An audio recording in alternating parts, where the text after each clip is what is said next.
Olá, seja bem-vindo, seja bem-vinda ao podcast Saúde Mental em Evidência, onde a gente traz para você informações didáticas, objetivas sobre o universo da psicologia, do comportamento humano, tudo embasado cientificamente.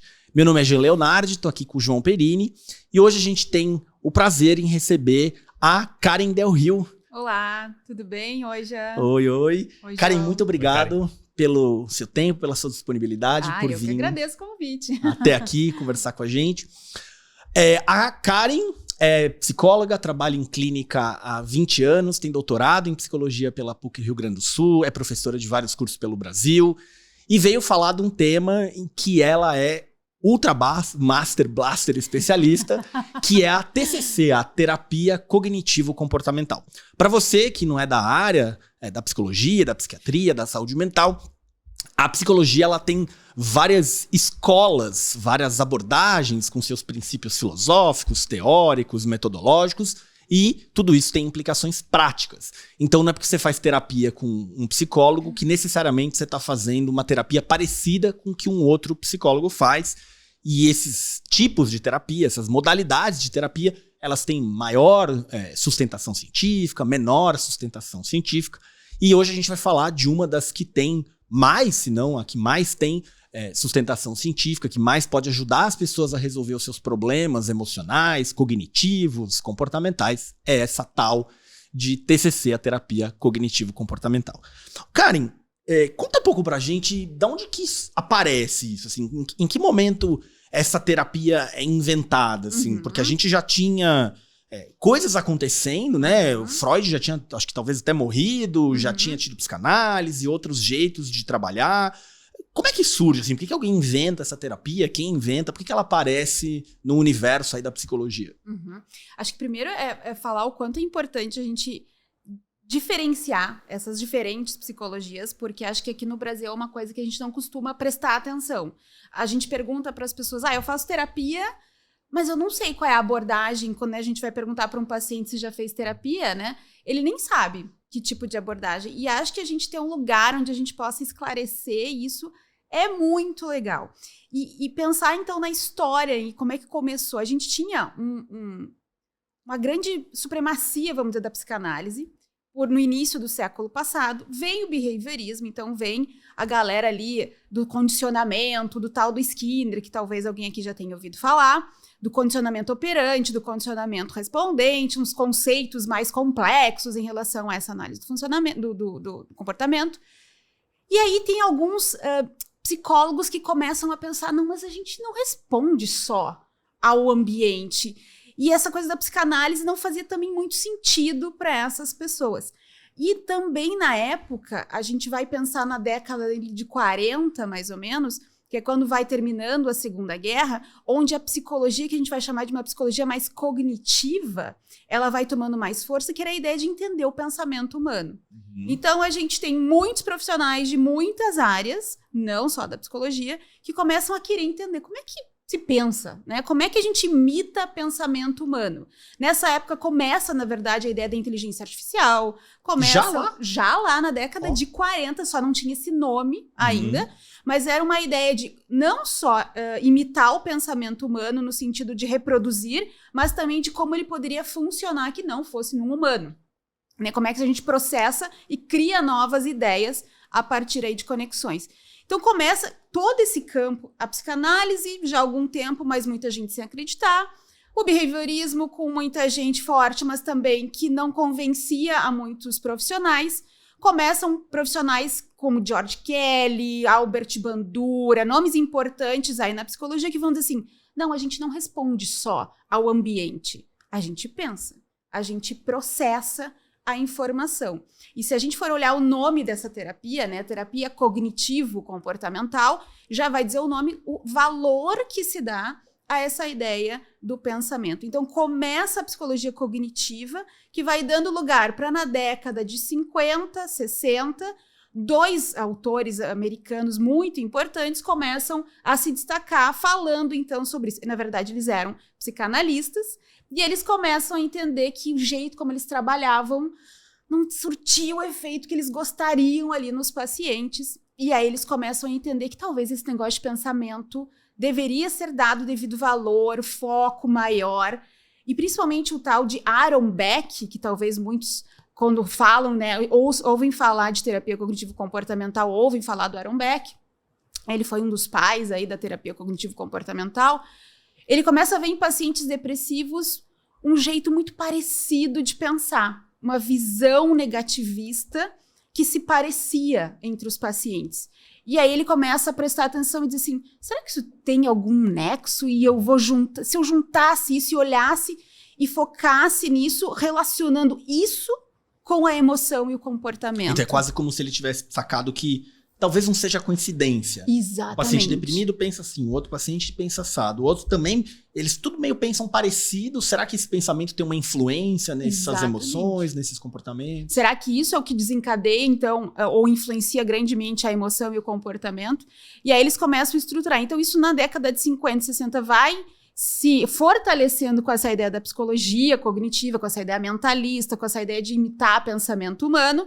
E aí começa a nascer o que primeiro se chamou de terapia cognitiva, né? E depois aí foi essa ideia de cognitivo comportamental que a gente tem hoje um pouco mais forte. Então é uma coisa que vem de muito tempo. Certo. Já, né? Cara, eu tenho uma reflexão sobre isso que é importante, eu acho que para a nossa audiência, entender que o Jean falou um termo bem legal, que é também isso, né? Bom, quem é que inventou esse negócio tal de terapia cognitiva? E você fala que, e obviamente todos aqui concordam, que não necessariamente a pessoa tirou do nada isso tudo. Por exemplo, Aaron Beck, ele observou muito tempo, né? Ele se formou em medicina, depois ele fez a especialização em psiquiatria, mas ele tinha uma mãe que sofria de depressão. Então, as observações dele do mundo, né, daquilo que ele conseguia observar, trazem insights para ele, não só da mãe também, mas também de outros pacientes que ele vinha atendendo, e ele tinha uma modalidade de atendimento que era baseada na psicanálise. Ele via que não funcionava muito bem. Então, eu só queria deixar essa reflexão importante, que essas coisas não surgem do nada, né, mas elas são a base inicial de uma reflexão, de uma observação daquilo que estava acontecendo naquele momento. E eu acho que essa tua observação é importante porque não é uma invenção ou um modismo, né? É uma teoria que vai se formando por muitas percepções e depois se fortalecendo por ciência, né? Vai se comprovando isso. Então, quando a gente vai... Por que é tão famoso? O Jean falou, né? Uma das teorias com mais embasamento científico. Exatamente porque foi se comprovando e se vendo que, nossa, essa ideia realmente faz sentido. Ela realmente dá para ver isso nos pacientes. Sim. Né? E eu vejo um movimento interessante atual, né? A gente vê bastante vídeo no YouTube, enfim, tem bastante conteúdo na internet da galera que chama a atenção para o estoicismo, né?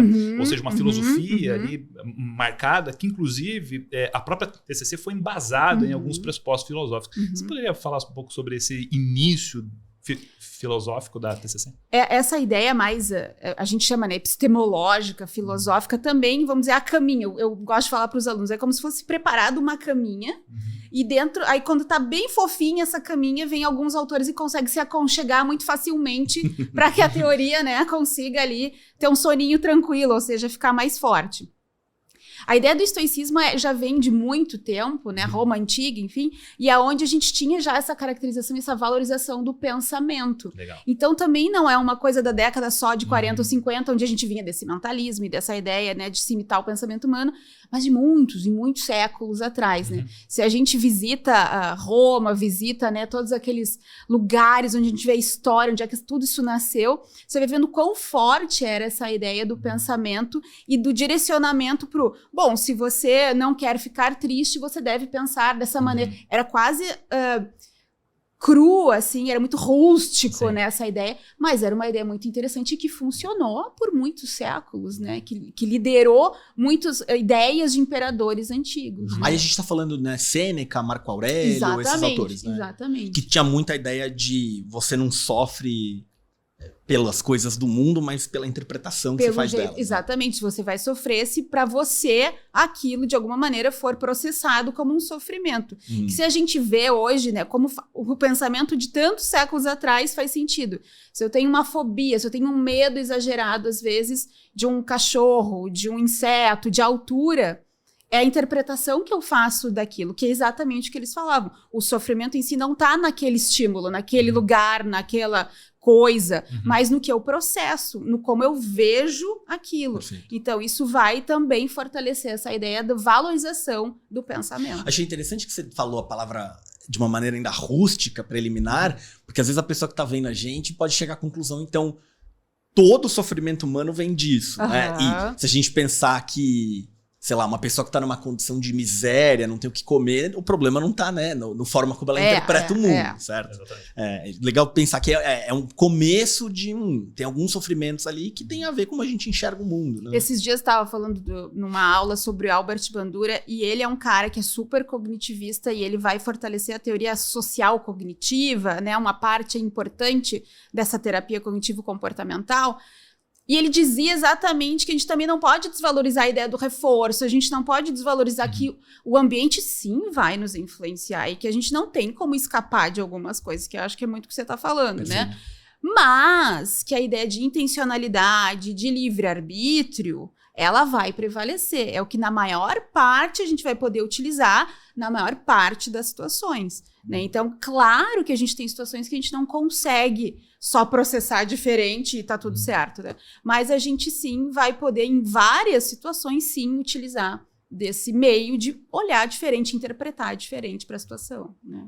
Montar um planejamento, ver o que eu posso fazer com isso. Exatamente. Bom, tá ruim, é um fato que eu não queria, é alguma coisa adversa na minha vida, mas talvez eu possa olhar isso de uma maneira diferente, minimamente para tentar resolver. E aí a gente até vai para um conceito que a gente chama em psicologia de regulação emocional, que é eu entender que tem coisas ruins que vão me deixar mal, triste, com raiva, enfim, mas o que é se regular emocionalmente, né? É você validar, você aceitar que você tem aquilo e você começar a entender que você vai precisar de estratégias para lidar com aquilo. Então, eu perdi alguém importante da minha vida, né? Isso não é controlável. Eu perdi um emprego que eu gostava. Isso não é controlável, às vezes, né? Então, como é que eu faço para lidar com isso? É aceitar que é ruim, aceitar que é uma coisa triste, que eu não queria, é frustrante, mas eu achar estratégias para lidar com isso. Talvez aí essa ideia que vem lá do estoicismo, que vem dessa ideia mais cognitivista de pensamento, consiga se aplicar muito aí. Já tá ruim. Então, agora eu vou tentar dar um jeito de lidar com esse ruim, né? Não é pensamento positivo e tá tudo bem, vamos lá que vai dar tudo certo. Às vezes não vai dar tudo certo mesmo, né? Não Perfeito. Vai. E estratégias para melhorar isso tudo, né? Na maioria das vezes, talvez quase todas, a gente se ancora dentro da ciência para tomar essas decisões. Né, cara? Porque uma coisa que é importante é que o psicólogo que se embasa dentro de uma teoria comportamental e cognitiva, ele vai encontrar ferramentas dentro de uma grande caixa de ferramentas, dentro da sua compreensão do caso clínico, uma série de condições para quê? Para que isso seja compartilhado com o cliente, para que se tenha uma organização dessas estratégias. Então, o paciente não vai estar sozinho nessa, ele não vai encontrar a solução sozinho. A gente está ali do lado dele e a gente vai pensar junto, até porque a gente vai construir esse raciocínio de maneira colaborativa. Isso, colaborativo é uma palavra importante, né? Dentro da terapia cognitivo-comportamental, a gente gosta de focar essa ideia da dupla terapêutica e da horizontalidade, vamos dizer assim, dessa relação. É uma troca. Um time. É um time. Então, eu tenho um conhecimento técnico, mas ele tem um conhecimento sobre a vida dele. Perfeito. Né? Ele é o especialista nele mesmo. Ele é o especialista nele mesmo. Então, se a gente não fizer essa troca de igual para igual, eu tenho um conhecimento e ele também tem um conhecimento, essa ideia de colaboração, ela se quebra, vira hierárquico. Então vem aqui que eu vou te dar umas técnicas e resolvo os teus problemas. Perfeito. Como se isso fosse possível, né? A gente não tem a habilidade ou o poder, ou sei lá o que, de saber exatamente o que vai ser bom ou vai funcionar melhor para um paciente. A gente vai discutir com ele, vai trazer hipóteses baseadas em evidências, em ciência, vai mostrar para ele o que geralmente ajuda num caso parecido como o dele, e aí a gente vai juntos criar ali um plano para trabalhar em cima de um sintoma, de uma dificuldade no relacionamento, algo do gênero. Mas essa dupla, né, ela na terapia cognitivo-comportamental, ela talvez é essencial, né, vamos dizer assim, a menina dos olhos, ali, a coisa mais importante que pode fazer funcionar essa terapia. Perfeito. Deixa eu aproveitar, Carinha, que essa tua explicação e te fazer uma pergunta aqui, né? A gente começou falando de... Você explicou o quanto que o Aaron Beck, que é um dos pais dessa terapia, ele começou de observação. Né? E isso me lembrou a citação de um filósofo da ciência que eu adoro, que eu esqueci o nome, que ele diz... Ele tem uma palestra dele que ele tá dando no YouTube. Eu tô com vários nomes de filósofo da ciência na cabeça e não vem o dele. Mas é normal, é assim mesmo. E ele tá dando uma palestra real, né? Lá, não sei lá, década de 50, 60, que tá filmado, alguém pôs no YouTube, que ele fala assim, da onde que vem uma ideia científica? Aí os alunos dele ficam ali meio tentando, ele falou... ele usa a palavra em inglês, guess, né? É um chute. Você tem uma ideia ali. Uma hipótese. Uma hipótese, um chute, te vem uma ideia de uma observação, etc. E tudo bem começar daqui. A questão é todo o processo de investigação, pesquisa, validação ou não dessa hipótese, né? Confirmação, refutação e tal. Então, o Beck começa lá atrás, acho que anos 60, você disse, né? 50, com essas primeiras observações, sacando isso. E a gente aqui em 2024 teve... imagino que a colaboração de inúmeros autores, pesquisadores, para chegar no modelo que a terapia cognitivo-comportamental tem hoje. E aí você disse assim, uma das características dessa terapia é esse trabalho colaborativo, esse time. Para quem tá vendo a gente lá em casa, né, tá ouvindo a gente e tá começando a entender que existem formas diferentes de fazer terapia, que outras características você destacaria que identificam, que demarcam que é uma terapia cognitivo-comportamental? Quais são outros componentes ou pilares desse jeito de fazer terapia? Eu acho que tem coisas que eu escuto dos próprios pacientes e que são coisas bem interessantes da gente talvez demarcar aqui. Primeira delas talvez é a objetividade, né? É um direcionamento não no sentido de direcionar, impor, mas é esse direcionamento de eu trazer evidências, de eu já trazer alguns conteúdos, de eu poder trabalhar, já trazer algumas coisas para que esse paciente consiga escolher, né, dentro que ele vai também entendendo que é benéfico para ele e eu também vou podendo ajudar ele nesse sentido. Então, eu acho que essa objetividade, ela é uma questão importante. A gente não tem número de sessões específicas nem nada disso, mas ela é uma terapia mais estruturada. Para ela ser objetiva, ela acaba sendo um pouco mais estruturada. E acho que as pessoas confundem, às vezes, estruturado com quadrado, com, né, impor algum tipo de uma receita de bolo que tá pronta. Que ignora a individualidade, que ignora a experiência, a subjetividade. A ideia de estrutura é simplesmente a gente, dentro de uma sessão, a gente poder incluir alguns componentes que são importantes para a mudança desse paciente. Então, não vai adiantar, às vezes, eu ficar discutindo um tema sem ter um objetivo dentro daquela discussão. Bom, nós estamos aqui conversando sobre o teu trabalho, mas o nosso objetivo de terapia está ligado a isso. Como é que a gente... A ideia é ir conectando, porque é um direcionamento no sentido de achando, a gente chama de descoberta guiada, né? De encontrando dentro dessas sessões, dentro desse plano terapêutico ali, resultados dentro desses objetivos. Perfeito. Não dá só pra gente ficar lá conversando, né? E sem chegar num lugar, né? E você falou objetivos, né? E esses objetivos, e às vezes isso é confundido, e é por isso que a gente tá aqui, né? Pra gente tirar um pouco dessa mística sobre isso. Já que você falou sobre o objetivo, eu queria saber o seguinte, o objetivo na psicoterapia, quem é que dá? Porque pode haver uma expectativa, muitas vezes, do cliente, do paciente, de peraí, mas... Ela é psicóloga, ela consegue ler a minha mente, né? Ela consegue saber o que está acontecendo dentro da minha cabeça. E talvez gere uma expectativa de que talvez seja você, ou eu, ou o Jean, ou o psicólogo em si, que vai dar os objetivos para o cliente. Como é que funciona esse pilar? Depois a gente pode falar mais de outros pilares, mas esse é bastante importante. Acho que isso é talvez uma das coisas, dos maiores mitos, né? De que a gente vai impor também objetivos ou vai direcionar para um protocolo, né? Vai encaixar um protocolo de tratamento para aquele paciente a partir de uma queixa. O objetivo quem dá é o paciente, né? Então não é nem o João, nem o Jean, nem a Karen, né?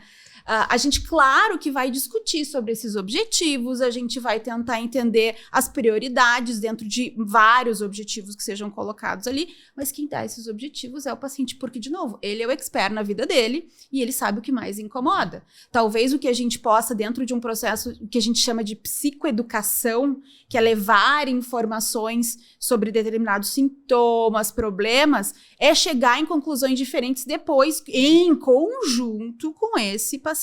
Mas é ele que vai me dizer, Karen, quero ir por aqui. Meu casamento tá um caos, eu preciso dar um jeito nisso, quero começar por aqui, por mais que às vezes ele tenha outros problemas. Talvez dentro desse caos do casamento a gente vai entendendo que tem sintomatologia de algum transtorno, ou então algumas questões psicológicas, questões de regulação emocional, e aí eu, técnica, vou tentando ajudar ele a entender isso e criando subobjetivos, talvez dentro desse grande objetivo que é resolver essa questão do casamento. O casamento tá ruim porque ele é muito workaholic e tem que mexer na relação dele com o trabalho para melhorar o casamento, talvez como um dos fatores. Só que aí, como ele nunca pensou sobre isso, ele ainda não descobriu que talvez esse seja um grande foco, e aí juntos a gente vai olhando para isso. Então não é o terapeuta que vai chegar com um protocolo, e principalmente acho que também as pessoas acham que todo mundo vai ser enquadrado num diagnóstico. E isso nem sempre acontece. A TCC né? não é só para quem tem um diagnóstico, um transtorno. Não é só para quem tem. Pode sim apresentar uma sintomatologia importante, chegar a fechar um diagnóstico, como a gente fala, mas às vezes não, né? Quero melhorar meu casamento. Questões do dia a dia, questões de vida, questões de desenvolvimento. Quero evoluir, inclusive, no meu trabalho. Já estou bem, quero melhorar, quero me tornar alguém mais importante dentro da minha empresa e quero melhorar aqui algumas características pessoais. Pronto, isso pode ser um objetivo também de Então, terapia. até aqui, uma coisa que eu queria confirmar com você, se ficou claro para mim, para quem tá ouvindo, é que essa terapia cognitivo-comportamental, ela parece não ter aquela cara de meio bate-papo, assim. Fala o que você tá com vontade de falar. Isso.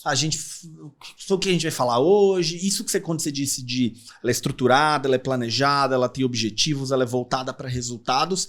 É nesse sentido. A gente não vai ficar só analisando e debatendo e filosofando. A gente quer produzir mudanças, quer que aconteçam coisas diferentes na vida daquele indivíduo. Exatamente. A gente vai estruturar tanto as sessões como esse contínuo, né? Uma sessão depois da outra vai ter todo um objetivo para que a gente alcance esses objetivos comuns entre terapeuta e paciente da terapia. Então, a gente vai estabelecer o objetivo, estrutura a sessão para que, no mínimo tempo possível, ele consiga ver um resultado. Se eu chego numa sessão e deixo isso solto, quanto tempo isso vai demorar? Né? Como é que eu alcanço esse objetivo? E como é que o próprio paciente mensura que isso está dando certo ou não, se eu fico lá falando, às vezes, sobre temas que às vezes não sei nem se tem tanta conexão, né? Então, a ideia é de estruturar para que ele alcance os objetivos. Sim. Claro que a gente pode ter uma demanda inesperada numa sessão e tá tudo bem, a gente vai acomodar e acolher essa demanda, que não fazia tão parte do objetivo,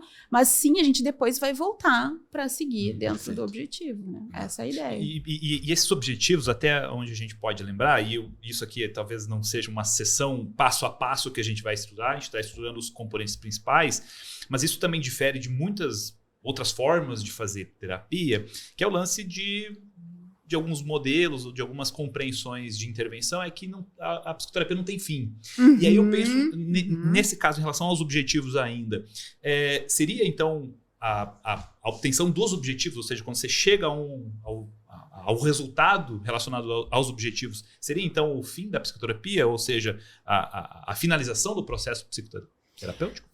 Vai depender, porque aí a gente tem um outro princípio, que é entender não só pensamentos ou regras que a pessoa se coloque, que estão ligados a esse objetivo, mas também o que a gente chama de crenças, né? De olhar para essas crenças, essas ideias sobre mim mesma, sobre os outros, sobre o que eu espero de futuro. E isso é muito mais profundo. Então, às vezes, eu dei um check num objetivo, mas esse objetivo ainda assim não chegou numa modificação do que a gente chama de crença, ou um esquema de crenças, que é algo ainda mais profundo. Então, a gente tem que entender que a gente vai explicando para o paciente que esses checks podem ser dados, mas ainda assim algo que é mais da raiz do problema não foi alcançado. E a gente tem que tomar um cuidado também para não dar essa alta muito prematura, porque aí se inventa também outro mito da TCC, ela é superficial, ela vai lá e ela dá conta só de um sintoma e libera o paciente. Essa crítica é bem comum, né? Muito. De que ela é superficial, de que ela... Por exemplo, quando você disse de os problemas estão resolvidos, mas tem coisas ali das crenças mais profundas, tem tudo a ver com autoconhecimento, né? Exato. O paciente que quer ter autoconhecimento. Exatamente. Então, ó, você que já ouviu alguém dizer que a terapia cognitivo-comportamental só serve para tratar transtornos psiquiátricos, não serve para autoconhecimento, não serve para melhorar a qualidade de vida, já aprendeu aqui, mentira, balela. Bom? E é importante porque a ideia é ir alcançando esses objetivos para alcançar o objetivo maior, que eu acho que você usou uma palavra ótima, autoconhecimento. O que eu acho efetivamente de mim? Por que esse objetivo virou um objetivo de terapia? Ou seja, por que eu me meti nisso? Por que a minha vida chegou num problema como esse? Provavelmente porque tem a ver muito com essa visão de mim, essa visão que eu tenho do meu trabalho, essa visão que eu tenho da minha vida, e que às vezes não é uma visão que a gente chama tão funcional, tão adaptativa, tão saudável, e que aí eu preciso chegar neste nível, às vezes, para que uma terapia consiga chegar numa alta, né? Então, claro que ela vai ter uma objetividade, ela às vezes não vai ser longa mesmo, desde que eu consiga chegar em objetivos no sentido mais cognitivo, né, do paciente, e não só os objetivos mais óbvios ali que a gente vai estabelecendo. Cara, eu tô curioso pra saber, você falou, bom, a gente falou de objetivo, você falou de crença. Uhum. Eu sei que é um conceito bem complexo pra gente explicar, mas eu acho que a gente pode se aventurar nesse assunto e tentar. Porque é um assunto que a gente pode, quem tá ouvindo de novo, né, que a gente tá aqui interessado em levar esse conhecimento pro público que talvez não tenha tanto acesso a essas informações. Gostaria que talvez a gente pudesse explorar um pouco mais como é que a gente poderia explicar de onde vêm essas crenças, como é que elas funcionam, como elas operam, como elas podem influenciar, por exemplo, aquilo que a gente pensa sobre a gente, como você falou. Podia versar um pouquinho mais sobre isso? Eu gosto muito de Star Wars. Adoro. Eu também. Adoro.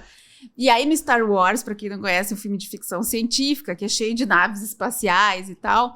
E tem lá no Star Wars a nave mãe, né? Aquela nave gigantesca que vai saindo mini naves quando tem as lutas entre o bem e o mal lá do filme. Para mim, uma crença central é como se fosse essa nave mãe, né? Essa grande nave, onde eu tenho muitos controles de muitas coisas, e que, como é uma nave muito grande, ela não se constrói de um dia para o outro, ela vai sendo construída ao longo do tempo, ou pelo menos demora muito tempo para ser construída, e dela saem as pequenas naves, que são as nossas regras, que a gente se coloca. Eu devo ser a melhor psicóloga do planeta, eu devo ser a melhor mãe do mundo, eu devo ser a pessoa mais eficaz da empresa que eu trabalho. Então eu vou me colocando essas regras, e dessas regras eu vou tendo os pensamentos do meu dia a dia. Se eu acho que eu tenho que ser a melhor mãe do mundo, eu não posso errar no dia com meu filho. Se meu filho chorar, eu já vou me sentir super culpado, porque eu não fui a melhor mãe do mundo. Então, é como se fosse essa nave mãe que vai sendo construída ao longo da vida, ou pelo menos em muito tempo. E tem também um outro mito de que TCC, né, a terapia cognitivo-comportamental, não valoriza a infância, a adolescência, de que a gente não resgata, né, coisas. E eu acho que todo mundo concorda que é impossível, né? Num processo terapêutico, a gente não dá uma volta ali no passado do paciente, entender, porque essas crenças, essa nave-mãe, ela é construída, às vezes, desde então, desde a influência do ambiente onde eu fui criada, das próprias crenças, ideias que os meus pais me impunham. Então, claro que isso não me determina, mas isso influencia, talvez, em quem eu sou hoje. Então, essa volta, essa viagem, a gente precisa fazer para entender como que essa nave-mãe foi construída ali para estar criando tantas navezinhas que às vezes não são tão eficazes para mim. Cara, agora você deu exemplos dessas navezinhas, né? O que é essa regra? Eu tenho que ser a melhor psicóloga do planeta, eu tenho que ser uma excelente mãe. Qual é existe uma frase que tá nessa nave-mãe, que seria essa grande crença? Assim? Se é uma frase mais relacionada a mim, né?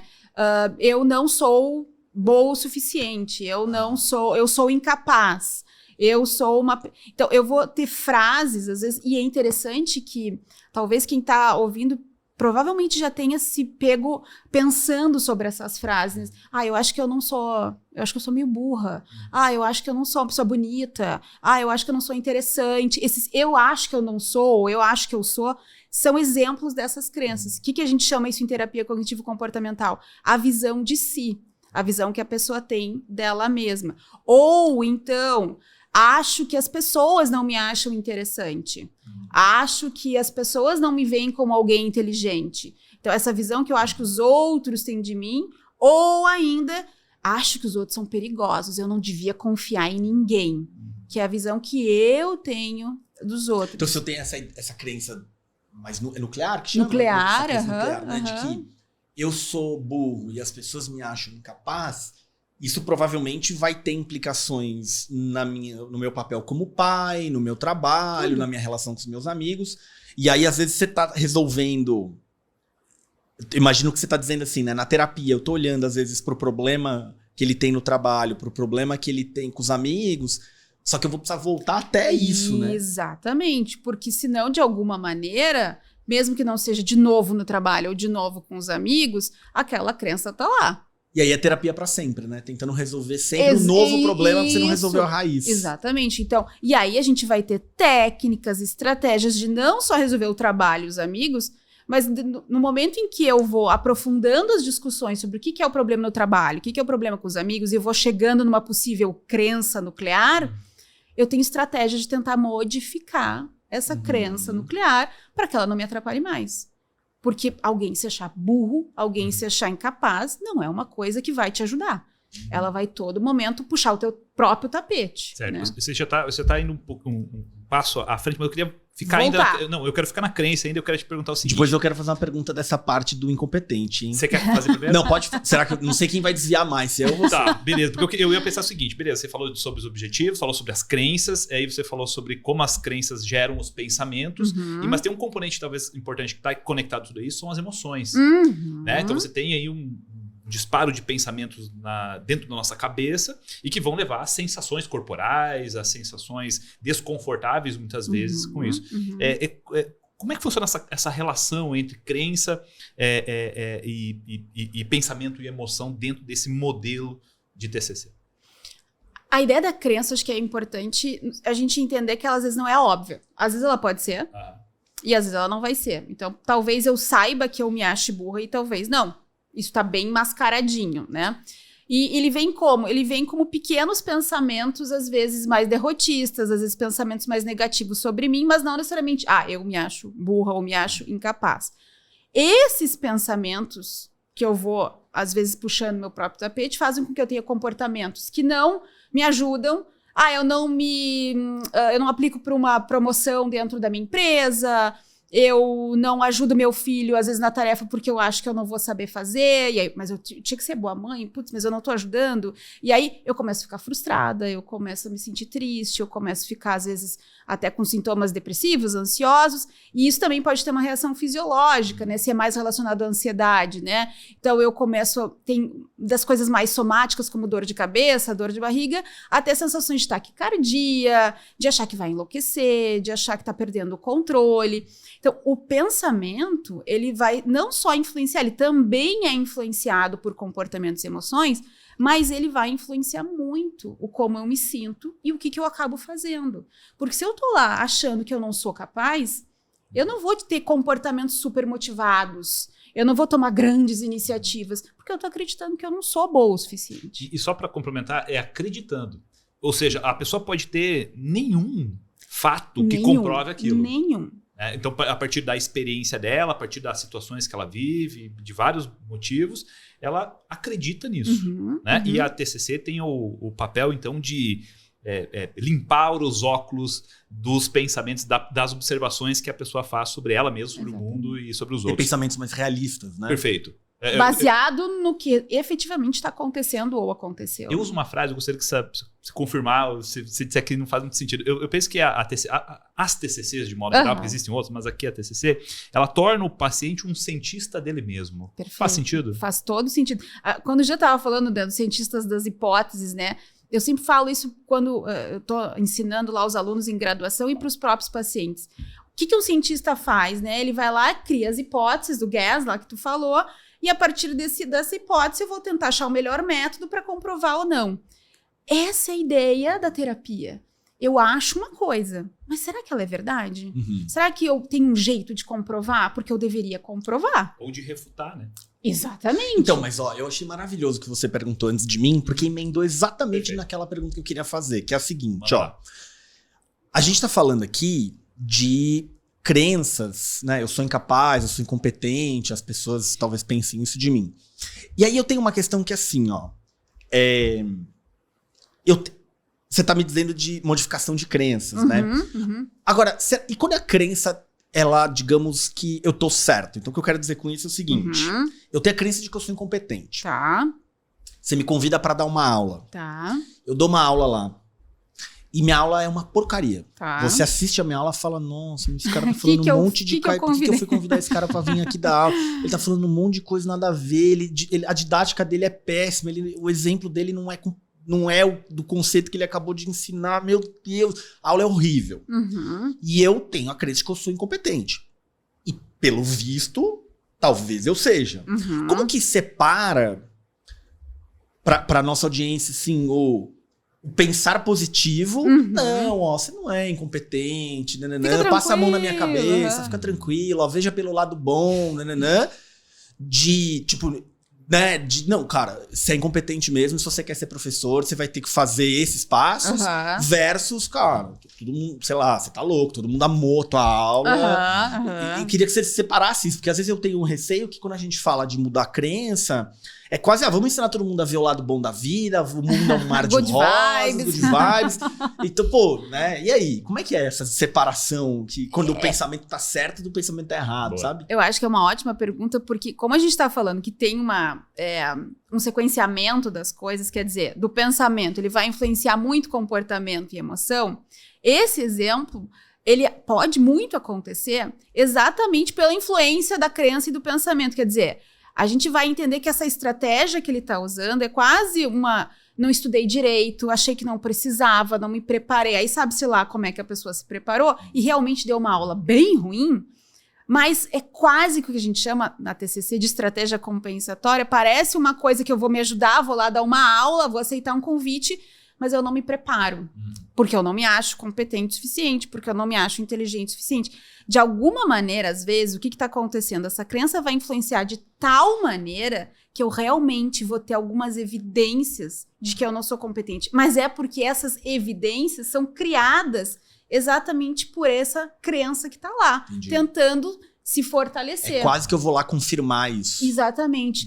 Quer saber? Não, eu devo saber, eu nem preciso estudar muito pra aula da Karen, vou falar do que eu já sei. Só que aí fica nervoso, vem a coisa emocional, a questão das reações fisiológicas, e tu não dá mesmo uma boa aula. Aí tu vai dizer, viu? Eu nem deveria Agora, ter ido. aqui, por exemplo, você, se você fosse a minha terapeuta aqui desse exemplo, além de mexer nas minhas crenças, você tentaria, por exemplo, sei lá, me ajudar a estratégias de estudo, por Também, exemplo? né? A gente entender Quais são meus possíveis déficits? motivos, né, cognitivos e criar estratégias para driblar. Bom, se tu tá achando que tu não consegue te preparar, que tu achou que não era importante estudar, vamos rever isso, vamos reestruturar, né? Então, já aconteceu com diferentes tipos de paciente, a gente rever rotina, a gente rever questões de estudo, por exemplo, em universitários, porque eles... era claro e nítido que havia quase que eu vou chamar de uma coisa mais popular, o tal do boicote, aquela coisa que eu chamei de puxar o próprio tapete, mas era porque essa desorganização, claro, vinha de uma crença, mas às vezes não é óbvio. Então a gente começa pelo comportamento, a gente começa mudando rotina, formas de estudo, se ele estuda com alguém, se ele pede uma ajuda pro professor, aí ele vai melhorando e aí ele não consegue mais reforçar essa crença, então a gente tem uma mudança comportamental e uma mudança também Por isso, automática cognitiva. comportamental. Exatamente, porque eu vou associando também essas mudanças.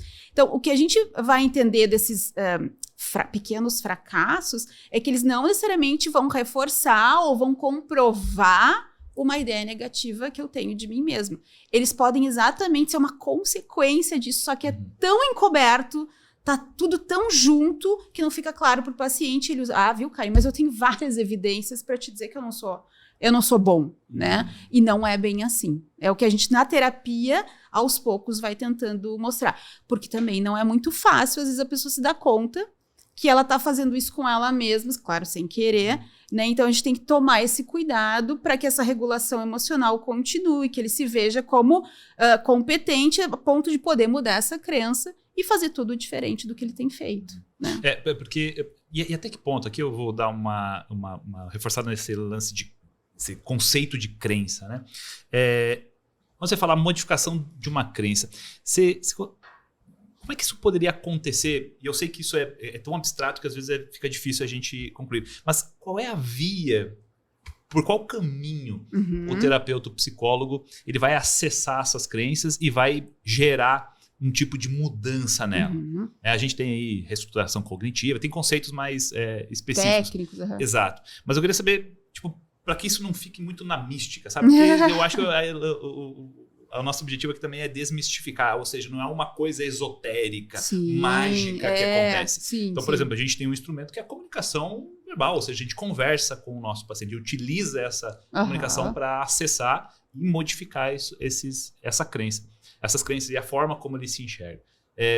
Como é que a gente poderia explicar para as pessoas como é que a gente faz isso? Na medida em que a gente vai identificando, junto com o paciente, pensamentos que a gente chama de disfuncionais, né? Aqueles que não são tão adaptativos, não são saudáveis. Regras, que seria um segundo patamar, né?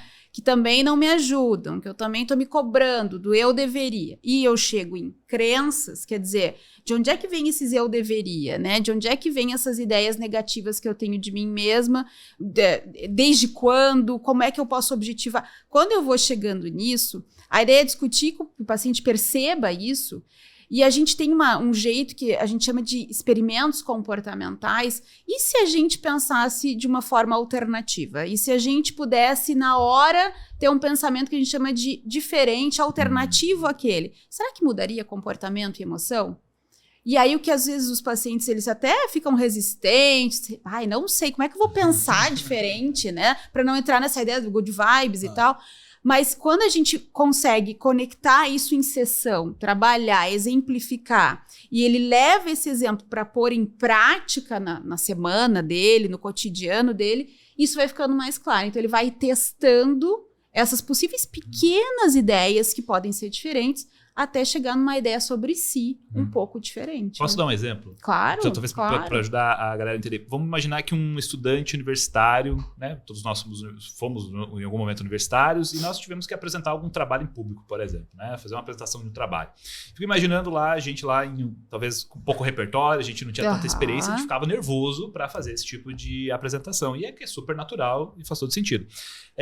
O que pode acontecer? É que a gente olhar, no momento de fazer a apresentação, a gente pode chegar a uma conclusão que as pessoas estão rindo da gente. Exatamente. Né? E muitas vezes isso não acontece. Né? E isso é comum nos consultórios quando a gente está atendendo em situações parecidas com essa. Geralmente o que há é uma generalização, tipo assim, eu fui apresentar meu trabalho e todo mundo riu de mim. Tá, mas aí a gente como psicólogo pergunta, como assim todo mundo? Né? Todo mundo. Quem é o todo mundo? O mundo tem 8 bilhões de pessoas, né? Me explica um pouco melhor. Quando a gente vê, no final das contas, talvez uma pessoa riu ou ninguém riu. Né? Então há uma supervalorização daquela cena em cima disso. Mas obviamente, como você mesmo disse, era uma experiência muitas vezes, e do baixo repertório do indivíduo. E também acho que o que você está falando resgata um pouco a ideia que você falou antes de óculos, né? É uma visão, às vezes, tão distorcida que eu já estou tão influenciada por essas crenças e regras que não são funcionais, que não são saudáveis, que é como se, eu brinco, né? É como se eu uso óculos, tenho miopia, astigmatismo, é como se eu pegasse o óculos de alguém que não é o meu. Eu vou olhar tudo distorcido, eu vou tropeçar, eu posso cair, eu não vou enxergar a realidade como ela é. Então, quando também eu discuto, eu faço esse tipo de discussão com o paciente, eu estou tentando tirar esse óculos distorcido e colocar, então, que se adapte à possível dificuldade que ele tenha, ou que talvez ele nem precise de óculos, nem que ele consiga olhar pelos próprios olhos de uma maneira diferente. Então, acho que esse é um ponto, a gente discutir essas cognições e entender que tipo de distorção tá aí, essa generalização que a gente fala. Todo mundo riu? Tenho certeza que todo mundo, como assim, né? Tem uma coisa também que eu gosto muito de associar, que tem a ver com a ideia de emoções, quando a gente estuda em psicologia cognitiva, que é a via rápida e a via lenta das emoções, né? Quando a gente fala em via rápida, a gente usa determinadas partes do cérebro que tem a ver com memórias afetivas. Então, eu só me lembro de alguma coisa. Eu não avalio a situação de agora. Eu só me lembro. E, às vezes, eu posso conectar com uma coisa que nem tem nada a ver, mas que foi bem ruim, porque eu tô com um óculos errado de percepção da realidade. O que é via lenta? É usar outras partes do cérebro para avaliar o que está acontecendo agora. É ir pegar o óculos na gaveta. Exatamente. Deixa eu enxergar melhor. Peraí, preciso de uma ferramenta aqui. Exatamente. Eu não tenho que me basear no que já aconteceu, porque pode ter acontecido coisas ruins. E é muito fácil eu começar a conectar. Eu tenho que me conectar com agora. Então, agora eu tô apresentando trabalho, tá todo mundo me olhando, tá todo mundo prestando atenção. Beleza, pode ser que dessa vez dê tudo certo. Não necessariamente alguém vai rir de mim, né? Então, acho que esse é o trabalho que a gente vai tentando fazer com o paciente, de olhar e de interpretar diferente, achar outras hipóteses que podem ter a ver com essas reações comportamentais, emocionais, enfim. De maneira resumida, então, o paciente geralmente tem um caminho que ele segue para chegar a uma Isso. compreensão dele mesmo, do mundo e das outras pessoas. Uma via rápida, muitas vezes, né? Exatamente. Talvez até por um princípio de economia de energia mesmo, né? Você Exatamente. está fazendo a mesma coisa meio que no automático todo o tempo. O psicólogo vai chegar pro paciente fazer perguntas para ele para tentar, peraí, calma aí, talvez essa via aqui não seja, esse caminho não seja tão saudável para você. Vamos tentar pensar de maneiras diferentes aqui. Mas não, obviamente, induzindo diretamente e dizendo como o paciente tem que pensar. Exatamente. Mas através de uma exploração, através de Como perguntas. você poderia, o que você poderia Perfeito. pensar nesse momento, além de que tá todo mundo rindo de você. Se a gente lembrar dessa situação, será que a pessoa viu, e se alguém riu, né? Será que a pessoa não viu uma coisa no celular, não estava lá desconectado? Será que ela riu de você? E aí, enfim, você vai explorando exatamente para achar outras hipóteses. Você sabe, tem um exemplo que eu gosto muito de dar nessa ideia da via rápida e da via lenta, que eu falo assim, ó, imagina que você tá... isso geralmente é um exemplo que só funciona com quem é de cidade grande, assim, né? Então tipo, você tá lá em São Paulo, né? Aquele caos do trânsito, você entra no shopping e, sei lá, você tá meio com pressa, e você tá lá no shopping com o seu carro procurando uma vaga no estacionamento e você vê um carro estacionado exatamente no meio de duas vagas.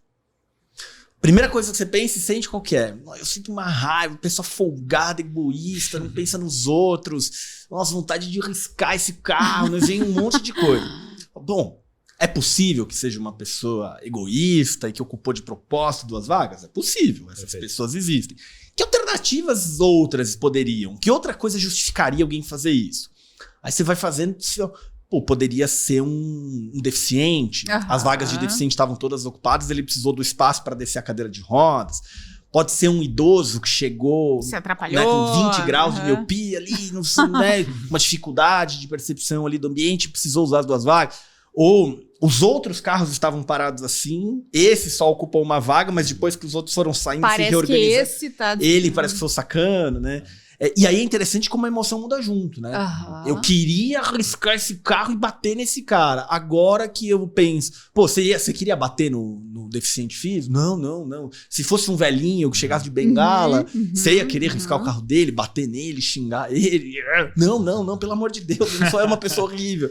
Muda a lente, né? Exato, muda a lente, exato, muda a forma como eu tô enxergando aquilo. E se a gente tá, como a gente tá falando, pra terapia cognitivo-comportamental, se eu mudo a lente, se eu mudo a forma que eu tô vendo, muda o meu comportamento, muda a minha emoção. Quer dizer, eu tenho efeitos automáticos ali no meu dia. Claro que às vezes não é um grande efeito imediato, mas aos poucos isso vai se tornando cada vez maior. Karen, para uma pessoa que tá em casa e que eventualmente não pode, nesse momento da vida, fazer terapia, alguma coisa assim, que dica você daria dessa parte dos pensamentos? Assim? Tipo, como que a pessoa poderia começar a entender melhor se ela tá com o óculos certo, com o óculos errado, ela tá filtrando o negativo e tá ignorando. Quais passos ela poderia dar para se ajudar nisso, assim, começar a pensar um pouco sobre isso? Tem uma coisa que eu gosto muito de falar para os pacientes, que tem que cuidar para não ficar hiperalerta, né? Cuidado para não também ficar quase viciado em começar a prestar atenção nos pensamentos. E para não fazer isso, em vez de ficar pensando sobre, né, eu não devia ter pensado assim, devia ter pensado diferente, por que eu tô pensando assim, né? Por que eu tô pensando só dessa forma? Teria alguma outra forma de eu pensar sobre isso? Não julgar o pensamento, mas simplesmente entender, será que tem outro jeito? Essas perguntas, será que tem outra forma de pensar sobre isso? Ou por que eu tô insistindo em pensar dessa maneira quando eu identifico que é um pensamento ruim, difícil, mais de julgar a mim mesmo, enfim, né? Por que esse cara está... Por que eu tô pensando só dessa maneira? Será que eu poderia ter outras formas de pensar nesse carro no meio dessas duas vagas? Então, são perguntas simples que talvez, exatamente como você deu o exemplo, façam mudanças imediatas, pelo menos na emoção. Não sei se às vezes no comportamento de forma tão rápida, mas pelo menos já na emoção, que vai gerar uma mínima mudança. Então, essa autorreflexão, né, esse olhar para ver se eu tô criando essas diferentes hipóteses, ou se eu tô exatamente muito apegada a uma maneira de olhar, pode ser uma dica interessante para as pessoas. Quais são os né? principais erros no pensamento, assim, que as pessoas mais fazem? A gente vai ter muito essa generalização, que nem o João falou, quer dizer, todo mundo riu de mim, né? Todo mundo não gosta de mim, ninguém gosta de mim, todos no meu trabalho não gostam do que eu faço. Então, tem essa generalização. Eu sempre erro. Tem a ideia de maximizar as coisas dos outros, minimizar o que eu faço. Nossa, meu colega é muito melhor que eu. Nossa, apartamento do meu vizinho é muito mais bonito que o meu. A grama do vizinho sempre é mais verde. A grama do vizinho é sempre mais verde. E às vezes é o mesmo apartamento, com a mesma metragem, com o mesmo jeito, mas muito melhor. Não, ou então as pessoas passaram... Eu passei nessa prova, às vezes passa num concurso. Não, porque era fácil. Não, era muito, muito óbvio, assim. Qualquer um passava. Foi sorte, assim, não é porque eu sou bom, porque eu sou estudioso, competente, esforço. Não, era óbvio que qualquer um passaria, sendo que não foi qualquer um que passou, né? Uhum. Então, a gente vai ter essas distorções. A visão também que a gente fala em túnel, né? De olhar só de uma maneira muito centrado para um tipo de determinada hipótese, né? Então, eu não consigo olhar para outras coisas. Eu digo que é como se a gente usasse quase uma capinha aqui do lado que não me deixa ter essa percepção. Não, só um minuto, né? Eu sempre conto para os alunos que essa ideia de distorção cognitiva, esses erros de pensamento, eu conto uma vez que eu fiz uma prova para artes plásticas, para um vestibular de artes plásticas, que eu fiz bem quando eu era jovem, assim. Para fazer o vestibular, eu tinha que fazer essa prova. O que era a prova? Você podia escolher entre pintar, desenhar, cantar, enfim, né? O que você tinha de maior atributo. E o meu é desenho, eu gosto muito de desenhar. Escolhi a prova de desenho. E era uma sala pequena, onde eles colocaram um estímulo no meio, assim, para a gente poder desenhar, estava coberto. E depois eles colocaram várias telas para você desenhar, então, todas uma do lado da outra, a 20 centímetros uma da outra, assim, para você poder se colocar ali e fazer, olhar o estímulo e fazer o seu desenho. Eram 15 minutos de rascunho e depois 2 horas para o desenho final. Então, tu tinha 15 minutos para ver se cabia, se as proporções estavam certas, e 2 horas, tirava aquela folha, e 2 horas para fazer o teu trabalho final. O interessante não é a prova em si, né, ou o estímulo que tinha lá, que eram copos, frutas, aquela coisa meio de quem desenha, mas quando terminou, porque eu fiquei pensando, cara, tá uma tela do lado da outra, vai todo mundo copiar todo mundo, né, tu vai ver a técnica que o outro tá usando e vai usar ali. E ninguém, obviamente, copiou, porque estava todo mundo concentrado tentando fazer o melhor desenho possível. E quando acabou, o mais legal disso, e que para mim tem a ver com a terapia cognitivo-comportamental, as telas estavam a 20, 30 centímetros só uma da outra. E os desenhos eram completamente diferentes. Porque a percepção que eu tinha nesse lugar da sala era diferente da percepção que a 20 ou 30 centímetros alguém tinha do mesmo estímulo. Eu tinha um abacaxi inteiro aparecendo e metade de um copo e um pano e ele já não enxergava todo o abacaxi, enxergava o copo inteiro.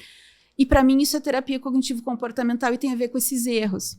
Às vezes eu tô presa nesse lugar e que se eu der um passo de 20 centímetros, sem muito esforço, sem muitas mudanças na minha vida, eu tenho uma perspectiva completamente diferente.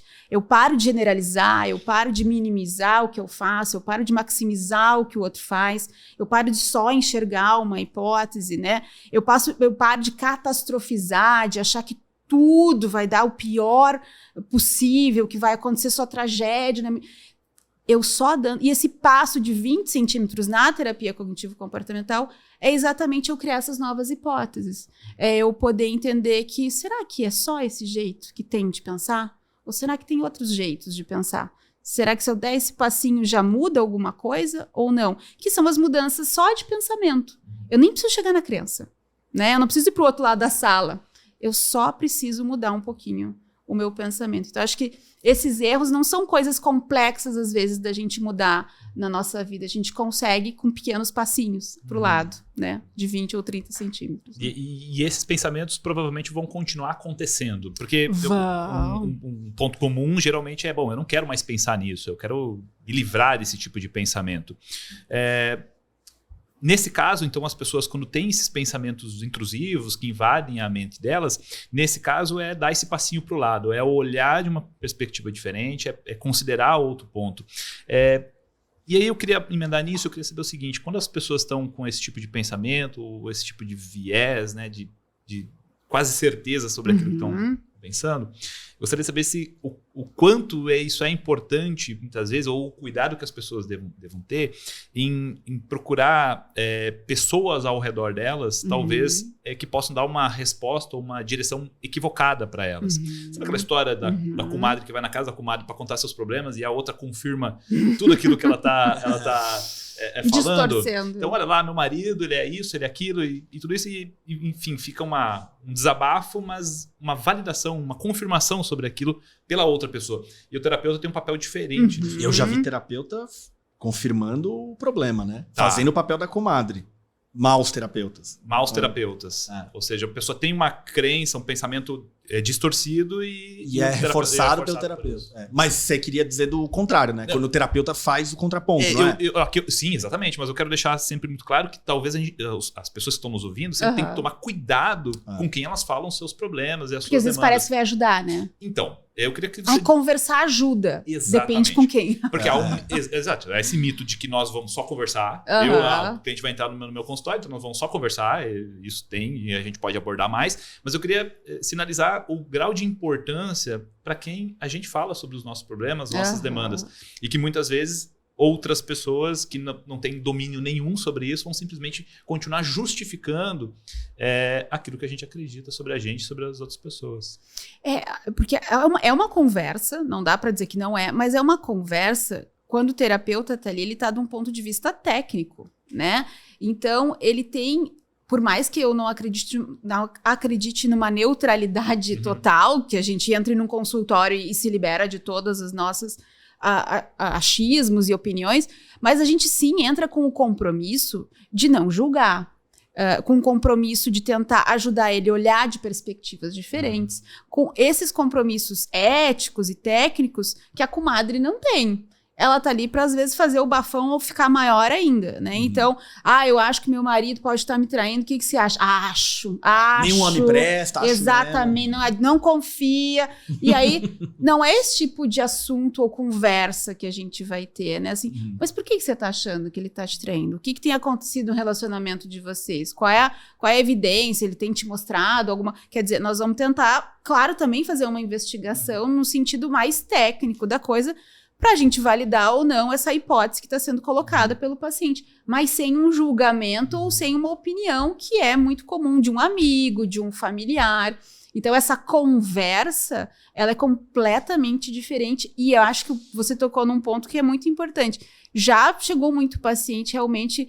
eu fui fazendo tal coisa porque meus amigos foram me dizendo, né? A minha família foi me incentivando. E não que amigos ou família sejam coisas ruins, o apoio, que a gente chama o apoio primário, né? A rede de apoio é importante, mas eles têm toda uma opinião deles ali envolvida. E às vezes não gostam daquela pessoa, não gostam do lugar que tu trabalha, e essas opiniões contam nessa... Diferente de um psicólogo. Perfeito. Né? Perfeito. Karen, como que é, mais ou menos... O processo terapêutico de uma pessoa que faz terapia cognitivo-comportamental. Eu tô te perguntando isso um pouco porque eu queria que quem tá vendo e ouvindo a gente entendesse, tipo, como que é essa terapia, o que acontece ao longo do processo terapêutico, que técnicas essa psicóloga vai usar comigo e coisas do tipo. Mas uma coisa que acontece muito, muito, muito comigo é assim, sei lá, conheço alguém, amigo do amigo, alguma coisa assim, fala, eu faço terapia. E eu geralmente pergunto, qual que é a abordagem? E como você bem colocou no começo disso, que abordagem, do que você está falando, eu não sei, né? E aí eu começo a tentar descobrir. Né? Ele fala muito, ele fala pouco. Ele dá lição de casa, ele já te pergunta, ele fala mais de que coisas, assim, né? É claro, respeitando ali a privacidade dos problemas da pessoa, tentando entender o estilo do terapeuta para ver se eu identifico, assim. Então eu queria que você contasse um pouco como é um processo terapêutico em TCC, que cara tem uma sessão tanto para quem nunca fez entender como é, e para quem faz algum tipo de terapia tentar falar assim, acho que a minha terapia é essa, ou não, essa minha terapia não tem nada a ver com isso. Então, até, sei lá, até geográfico, assim, a coisa de senta, deita num divã, ou não, até que tipo de pergunta faz, que ferramentas usa, tem lição de casa, entender um pouco a estrutura agora meio do processo mesmo, assim, sabe? Legal. Que cara tem. Acho que a gente sempre na terapia cognitivo-comportamental vai começar com uma avaliação, então vai ser um terapeuta que pergunta muito, que quer no início entender o teu problema de vários pontos de vista, talvez ele use inclusive alguns questionários, a gente fala, né, escalas, testes, a terapia cognitiva é muito muito comum a gente usar esse tipo de procedimento de fazer uma avaliação mais objetiva para entender de sintomas, a gente às vezes está entendendo que pode ter alguma coisa diferente ali e a gente quer ter certeza e os instrumentos, testes, escalas nos ajudam muito. Então, vai ter esse processo de avaliação, que é essa conversa às vezes até mais estruturada, com mais perguntas, mas claro que o terapeuta vai ter também uma preocupação de fazer uma boa relação terapêutica, né, de poder fazer com que você confie nesse terapeuta, de poder reforçar a ideia de sigilo e privacidade. A gente sabe que quando principalmente adolescentes são atendidos, eles ficam mais desconfiados. Vai contar tudo pro meu pai, pra minha mãe, vai dizer tudo. Não vai dizer, fiquem tranquilos, não fala nada pro pai e pra mãe, né? Quando o terapeuta é ético e consegue responder a essa parte técnica de forma adequada. Então, você faz essa avaliação e depois dessa avaliação, você vai entender, o terapeuta vai entender esse paciente. Na terapia cognitivo-comportamental, a gente vai chamar espaço de conceitualização. É um nome estranhíssimo, mas é como se eu tentasse entender esses principais conceitos, ideias, as tais crenças, as tais regras desse paciente. É como se fosse um mapa de como essa pessoa é. Um mapa de como essa pessoa é. Ela pensa assim, ela sente assim, ela faz assado. Quando ela pensa isso, acontece aquilo, ela tem dificuldade com isso. Você faz uma espécie de escultura ali do paciente. Exatamente. Porque ninguém... quando a gente vai para terapia, a gente não é psicólogo, a gente vai para terapia, ninguém está acostumado a avaliar seus pensamentos, ninguém faz esse tipo que a gente chama de metacognição, pensar sobre pensamento. Ninguém na sua vida faz isso. Então, o terapeuta está ali para te ajudar a fazer isso, a criar essa estrutura, esse olhar, esse mapa de como é que a gente pensa.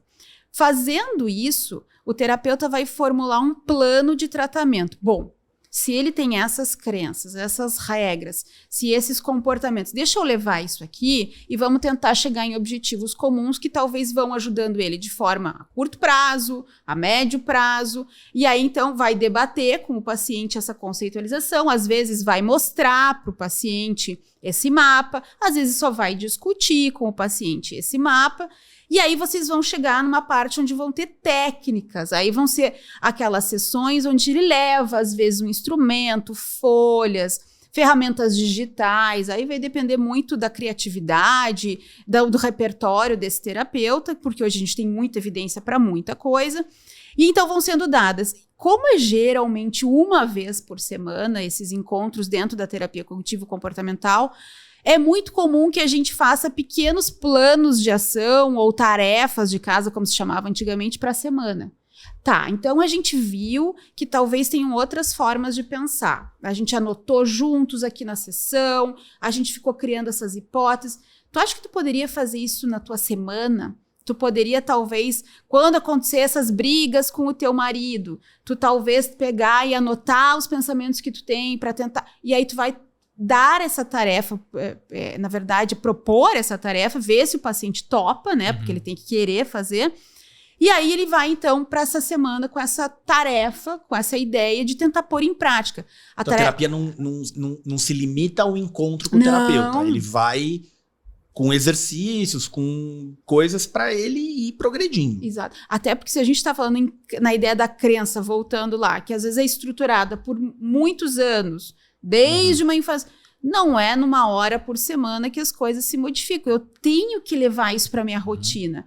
E o terapeuta vai incentivar isso, né? Vamos tentar modificar, vamos tentar levar isso, essas novidades para a tua rotina, para o teu relacionamento, para o teu trabalho, para que isso tu possa ver se está funcionando ou não. Então, terapeuta e paciente vão testando essas hipóteses, vendo se as coisas vão se modificando na forma de pensar e, principalmente, medindo, tentando mensurar se essas modificações estão realmente acontecendo. Eu tô tendo uma melhora, eu tô menos triste, eu tô mais triste, eu sinto todos aqueles sintomas de ansiedade. A ideia também é a gente monitorando e ensinar o paciente a monitorar essas possíveis mudanças. Então né? ele tem um objetivo a chegar a terapeuta tem as técnicas para fazer ele chegar nesse objetivo e tem uma maneira de você saber se você tá chegando nesse objetivo. Exatamente. É quase como se fosse assim, eu tô emagrecendo, eu preciso de uma balança pra me pesar. Exatamente. Senão eu não sei se eu tô emagrecendo. Né? A gente sabe que, por exemplo, vamos pegar esse exemplo, nem toda semana tu precisa te pesar, mas vai chegar uma hora que talvez isso seja um ponto de controle importante pra tu saber se aquilo... E talvez não seja a balança, talvez seja aquela calça apertada, mas alguma maneira de mensurar. Uma avaliação de biopedância, qualquer que seja uma estratégia, mas vai precisar ter uma forma objetiva de entender se tá acontecendo. Isso é bom até pro paciente, né, Karen? Porque às vezes o paciente... Será que essa terapia tá me ajudando? Ele tem alguma coisa concreta, né? Exatamente. Ele não só vê no dia a dia, como consegue... Uau! Né? Entendi que realmente eu tava assim em relação a sintoma de tristeza e agora... Realmente, eu tô bem menos, ou de ansiedade, enfim. Ô, né? Karen, olha só que interessante isso, né? Obviamente, aqui a gente falando de balança, de peso, fica muito óbvio para as pessoas entenderem o conceito. Mas eu queria abordar um pouco mais, assim, exatamente como é que a gente pode mensurar. Vamos pegar um caso, por exemplo, de um paciente que a gente diagnosticou, está interessado em saber se ele tem depressão, por exemplo. Né? O terapeuta ele pode aplicar algumas escalas específicas para medir isso. Existem instrumentos padronizados e validados que medem esse tipo de dado, né? De conceito específico, de sintoma, enfim. Queria dar alguns exemplos para a gente, quais são alguns instrumentos que tipicamente o terapeuta utiliza para fazer essa mensuração. Porque muitas vezes, de novo, né? Isso fica muito... Às vezes fica muito na mística, né? Não, o paciente, o psicólogo, ele me olha, ele sabe como eu estou me sentindo. Isso não acontece. Não. Então, o que a gente precisa coletar dados, coletar informações sobre o paciente. Fala um pouquinho sobre quais instrumentos são importantes. Eu vou pedir para você, antes de responder a pergunta do João, dar um passo anterior que, assim... O que é um instrumento? Por que ele falou invalidado? Porque eu sei que a gente vai ter gente da psicologia, da psiquiatria assistindo a gente, mas o nosso público-alvo aqui são os leigos, né? A gente começa a falar instrumento, validado. O que é um instrumento? O que é? Já estamos viajando em outras coisas. A gente começa a falar psicologuês aqui e a pessoa que tá vendo a gente. Então explica antes, Karen, um pouco o que é um instrumento, o que significa... validado, e aí sim você vai lá pra pergunta pro João, quais que usa, como usa. Eu vou pegar esse exemplo da depressão, talvez fique mais fácil, porque é uma patologia mais comum, a gente conhece os sintomas. Quando a gente fala, por exemplo, em depressão, o primeiro ponto é entender que depressão não é só uma tristeza. Então, quando a gente vai num psicólogo, num psiquiatra, ele não vai se basear só pelo teu nível de tristeza. Ele vai ter ali sintomas muito específicos que vão, o que a gente chama de preencher critérios de um diagnóstico. Então, só a tristeza não é depressão. A depressão, ela é composta por vários tipos de sintomas diferentes. Então, eu não tenho mais prazer em fazer as coisas, eu tenho uma diferença de peso, eu tenho uma questão de sono, eu tenho uma questão, enfim, de choro, às vezes, de poder me envolver com as atividades que eu fazia antes e não me envolvo mais. Vários tipos de sintomas. A partir desses sintomas, que existe um manual que vai nos direcionar para entender quais são esses sintomas, alguns questionários, esses instrumentos, eles são construídos. Tá, então vamos ver se a Karen, paciente, ela preenche esses critérios, ela tem esses sintomas. Mas não basta a terapeuta ir lá, inventar essas perguntas do além, né? E fazer para ti, dizer assim, preenche critérios ou não preenche critérios. Ficaria muito arriscado, porque aí o João vai fazer um tipo de pergunta, o João vai fazer outro tipo de pergunta e a Karen vai fazer outro tipo de pergunta. Cada um acha uma coisa. E aí, no mesmo paciente, nós podemos ter 3 diagnósticos. O que é validar, então, um instrumento? É eu poder padronizar. Que é o João, o Jean e a Karen façam as mesmas perguntas para chegar no mesmo conceito do que é uma depressão. Então, a gente aplica em várias pessoas, a gente faz cálculos estatísticos, a gente entende se aqueles itens, aquelas perguntinhas conseguem realmente avaliar sintomas depressivos. E aí, se eu tenho vários componentes que me confirmam que esse questionário é bom, eu tenho um tal de questionário validado. É como se fosse assim, eu preciso me pesar, alguém construiu uma balança, alguém criou uma unidade de medida, tipo quilos, e agora eu consigo ter certeza que qualquer um que construir balança desse jeito 30 quilos aqui é 30 quilos ali. Exato. É mais ou menos isso. Ainda mais tem a Exatamente. checagem do Inmetro dizendo que aquela balança Exato. pesa igual todas as outras balanças medidas Perfeito. padronizadas. Certo. Que Então isso você é criou- padronizar, Perfeito. né? Você tem uma balança agora que mede peso, agora você tem, entre aspas, uma balança que mede depressão. Exato. Que acho que essa ideia do Inmetro é boa, porque não adianta eu, então, lá e construir na minha casa. Uhum. Tem que passar por um processo que eu digo, não, Karen, tu tem que na tua balança ter isso, para que ela possa medir exatamente. Um processo científico, né? Exatamente. Como você diz, estatística, milhares de pessoas, Exatamente. consensos. E que aí vem a conexão muito da pesquisa e da prática, né? Que a gente também, às vezes, no Brasil não olha muito para isso. Todos os terapeutas, né? Eles precisam estar estudando, precisam estar revisando esses conceitos, se atualizando, porque a gente vai mudando também, às vezes, essas padronizações, as coisas vão evoluindo, a sociedade vai mudando, enfim. Então, é muito importante que o terapeuta trabalhe com esse conceito de um instrumento que é validado, padronizado, com ideias mais científicas e às vezes não só perguntas abertas, soltas, que podem criar ali um desvio nesse sentido do que eu tô, na resposta que eu tô chegando. Pensando em tudo isso, então eu tenho um instrumento, né, o tal do questionário validado. Como eu falei, a gente faz geralmente no início uma avaliação desse paciente. E eu posso usar, então, esse questionário, que foi todo lá estruturado, estudado. Eu vou usar nesse paciente, ele vai me responder. E eu vou chegar, então, ele tem esse sintoma. Ele preenche 4 sintomas para depressão, vamos dizer assim. Só para deixar bem claro também, esse questionário é como? Ele é uma folha de papel? Ele é um dispositivo eletrônico? Como é que... A gente tem hoje tantos de folha de papel Perfeito. quanto de Que o dispositivo próprio paciente eletrônico responde. que o próprio paciente responde. Então, você tem tido pensamentos negativos sobre si mesmo, você tem pensado que a vida não vale mais a pena, você tem dormido várias horas por dia ou tem tido falta de sono. Quer dizer, todas aquelas ideias sobre o que é depressão Estão ali. vão estar ali. Vão ser perguntadas ali. Não tem só um tipo de questionário, a gente tem vários tipos de questionário que podem ser papel, então, principalmente se a consulta é presencial, se usa de papel. Se a consulta é online, hoje em dia a gente tem outros tipos de validar, de padronizar para o que é feito online. Então, vão ser questionários que têm essa preocupação de serem aplicados online e ainda assim conseguirem chegar numa resposta adequada do que é sintoma depressivo, e ele vai preencher, ele vai dizendo, isso aqui eu me identifico, isso aqui não, isso aqui também eu acho que eu tenho, isso aqui não, e ele marca um X, circula, vai depender ali desse instrumento. O psicólogo corrige isso, então ele vai pegar esse teste, esse instrumento, e vai contar as respostas que o paciente deu, ele vai pegar essa padronização, às vezes pode ter um número, se de 0 a 10 significa sintomas leves de depressão, se deu a pontuação de 11 a 20 significa sintomas moderados. Então são vários jeitos que a gente vai ter de entender como que esse paciente está apresentando essa sintomatologia de depressão.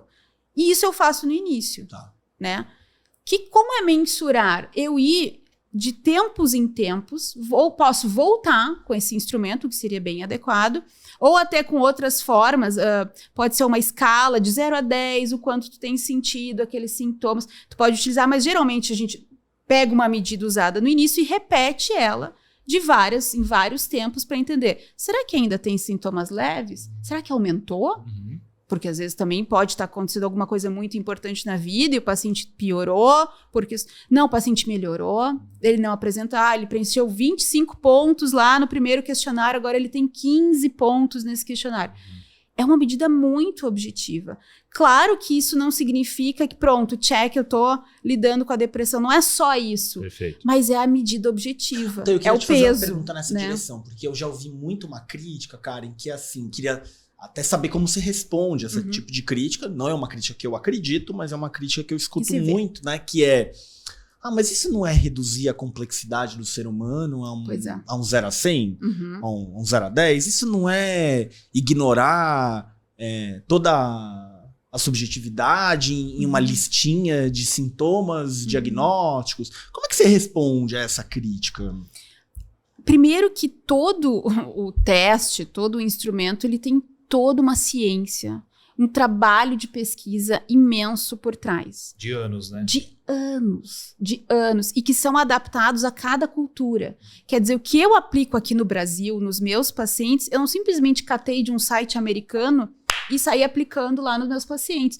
Eu fiz todo um trabalho como cientista, ou alguém no Brasil fez todo um trabalho, teve todo um processo longo, inclusive, para padronizar esse questionário. Então, é sério, não é uma questão que é feita de qualquer jeito. E a segunda coisa é que é claro que é um instrumento, ele tem as suas limitações. Ele é um instrumento, ele está tentando, de uma maneira objetiva, me dar um atalho sobre a resposta do paciente. E talvez uma parte, né? A parte que é a depressão. Exatamente. Ele não se resume à depressão. Né? Porque na sessão tu tá vendo coisas, na sessão tu tá discutindo as crenças. Lembra daquele mapa, aquela conceitualização? Aquele é o teu foco de trabalho. O instrumento, esse questionário, ele é um dos itens. Então não é que eu tô reduzindo só porque deu, em vez de 20, 15 pontos... Ai, maravilhoso, agora eu não preciso mais aplicar as técnicas, ele está melhorando, está tudo certo. Não é isso, eu tenho só uma medida que me mostra que a gente está indo pelo caminho certo, mas não necessariamente me mostra que uma regra mudou, que uma crença mudou, que talvez eu tenha que explorar ali algumas coisas. Então, ele sim é um item importante, porque mensura e me ajuda a entender se eu estou no caminho certo, mas ele não é a única resposta ou a resposta que determina a melhora de um paciente. Eu acho que a gente pode até fazer um paralelo com o exame de sangue, né? Se você fazer exame de sangue todo ano ou cada 6 meses, isso não vai representar a realidade da sua saúde. Né? Até porque o hemograma pode estar tudo ok, mas você pode ter outra condição aí que pode estar desfavorecendo, que não está sendo mapeado pelo próprio exame de sangue. Né? Então, o olhar clínico, as perguntas que o clínico faz, talvez seja uma parte central disso tudo. Né? Mas, obviamente, os instrumentos servem como apoio para a tomada de decisão do clínico e todas as ações que o clínico precisa tomar, inclusive, talvez até um encaminhamento para outro profissional de saúde. Acho que isso do exame de sangue é muito interessante, porque a gente às vezes vê, né, uma parte do exame alterado. Vou ter que tomar vitamina, vou ter que tomar um complemento, vou ter que tomar não sei o quê. E não é, né? Tu chega lá e o cara, não, mas é que esse associado com esse te mostra que tá tudo bem. Apesar de um ter dado alterado, tá tudo certo, fica tranquila. Né? Cara, uma coisa que tá ficando clara pra mim, eu queria abrir esse parênteses aqui. Você começou explicando lá na minha primeira pergunta sobre história, né? Um negócio que essa terapia cognitivo-comportamental, ela começa nos anos 60. A gente tá aqui em 2014, olha eu, em 2024, né? E a gente tem, então, aí vai, 60, 70 anos de história de desenvolvimento dessa terapia. Então, o que você tá me dizendo é que o que você faz no seu consultório, na hora que você faz esse mapa, essa conceitualização, a hora que você usa técnicas, a hora que você escolhe um instrumento para medir, tudo o seu trabalho de terapeuta... Nada disso é a Karen, do sentido de você que inventou. Você tá pondo em prática, você tá oferecendo para o seu paciente, você tá vendendo um serviço que é baseado em 70 anos de pesquisa, de desenvolvimento científico, de estudos, é isso, né? Exatamente. A gente tem um ponto dentro da terapia cognitiva que tem sido muito valorizado, que, claro, são as competências do terapeuta, as habilidades, os conhecimentos que são importantes dele se aprimorando e dele virando um terapeuta cada vez melhor. Mas todo terapeuta que é verdadeiramente um terapeuta cognitivo-comportamental está fundamentado em todo esse trabalho de todos esses anos. Perfeito. E de que não é só baseado em mera prática, é prática associada à pesquisa para tentar entender o que de melhor eu posso oferecer, o que geralmente funciona para um tipo de sintoma, para um tipo de problema, e o que se adequa, então, para este paciente com essas características. Então, é toda uma ideia que, por mais que eu tenha meus 20 anos de experiência clínica, o que eu faço tem esses 70 anos de bagagem, e eu, como terapeuta, preciso ter a seriedade de sempre estar me aprimorando, e estudando, e entendendo, e vendo que cada paciente que chega no meu consultório, ele é diferente. E por mais que eu entenda como lidar com a ansiedade, com pacientes com ansiedade, esse paciente ele é único e eu vou precisar respeitar as características associando a essa bagagem científica, prática, enfim. Então, acho que a terapia cognitiva comportamental respeita muito isso, associar a ciência a individualidade de quem Perfeito, vai procurar uma terapia. Eu fiz questão de destacar isso porque, primeiro que o nosso compromisso aqui, meu e do João, é levar para o público só conteúdo, um respaldo científico, e porque a gente está vivendo hoje um problemão, eu acho, na sociedade ocidental, que são os gurus da internet, os influencers da internet, né? Até quando a gente começa a falar das crenças na terapia cognitiva, eu morro de medo de uma pessoa que assiste, sei lá, 10 minutos do episódio e acha que são aquelas crenças limitantes que os coaches falam, que o cara olha pro vídeo e fala, mude as suas crenças limitantes, acaba o vídeo, né? Tipo, nossa, obrigado, assim, né? Ande sobre a brasa e você melhorará a forma aí você pronto, você vai ter o casamento perfeito, vai ser feliz no trabalho. Agora, a gente foi abrindo vários parênteses que você estava contando como é o funcionamento do processo terapêutico na TCC. Eu não sei se acabou ou não, se ficou alguma parte aí. Não, acho que aí a partir dessa avaliação, desse mapa, né, dessa mensuração de como vai indo o processo, eu vou olhando para esses objetivos que a gente estabeleceu lá no início e vai tentando entender quais que vão sendo alcançados, lembra, de forma objetiva, e a partir também da modificação dessas regras, dessas crenças. E entendendo que isso foi se modificando, que isso foi sendo conquistado, que houve mudanças, então talvez a gente entenda que pode começar um processo de alta. Um processo de alta, ele não é um pirlim-pim-pim, então, obrigado, volte sempre, tchau. Não, ele vai ser um processo que a gente vai prevenir recaídas, a gente vai revisar tudo o que a gente fez, a gente vai preparar esse paciente para novos obstáculos. Isso vai acontecer, então, num processo que pode levar 1 mês, 2 meses, 3 meses, vai depender ali da gravidade dos problemas que ele tinha antes ou do que ele acha que ele pode enfrentar.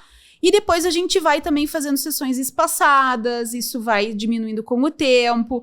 Então, nada é do além e hoje acabou e tchau, né? Então, é um processo tanto de início, onde se tem uma avaliação para que eu possa entender o que fazer, e um processo final de avaliação para entender como terminar, e entender que talvez esses objetivos, por enquanto, pelo menos, estão todos ok. E que então o paciente tem condições de seguir sozinho e ele não precisa dessa ajuda terapêutica no momento.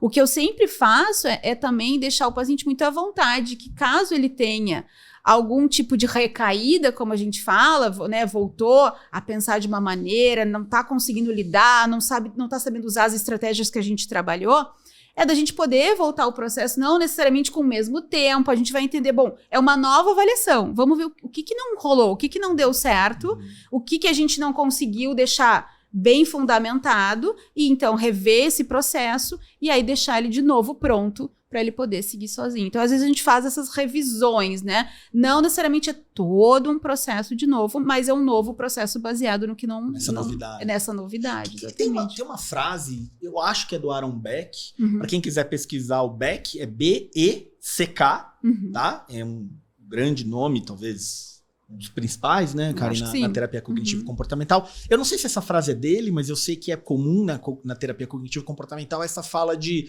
o objetivo final da TCC é que o paciente seja o seu próprio terapeuta, ele se torne o seu próprio terapeuta. O que significa na prática? Como assim eu vou me tornar o meu próprio terapeuta? Uma vez eu fiz um curso no Instituto Beck, que é lá nos Estados Unidos, e tive a sorte de ouvir o Aaron Beck falando. E ele falou exatamente isso. A ideia do que quando ele era psicanalista e ele não via a melhora e ele via que os processos eram longos, ele disse, eu me decepcionava com aquilo. Eu não queria que os pacientes tivessem tanta dependência desse processo e que eles tivessem uma melhora efetiva.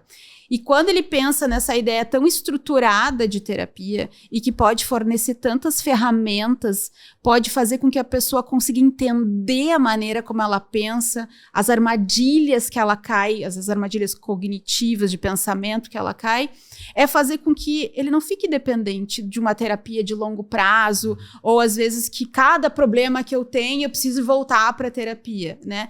Eu me conhecendo, eu entendendo essas crenças, eu entendendo essas regras, eu vou poder driblar sozinho isso em determinados problemas. Não que talvez nunca mais eu precise de terapia, mas ele não pode se tornar um dependente da terapia. Ele vai ter toda a habilidade possível de sozinho resolver esses novos problemas que vão aparecer.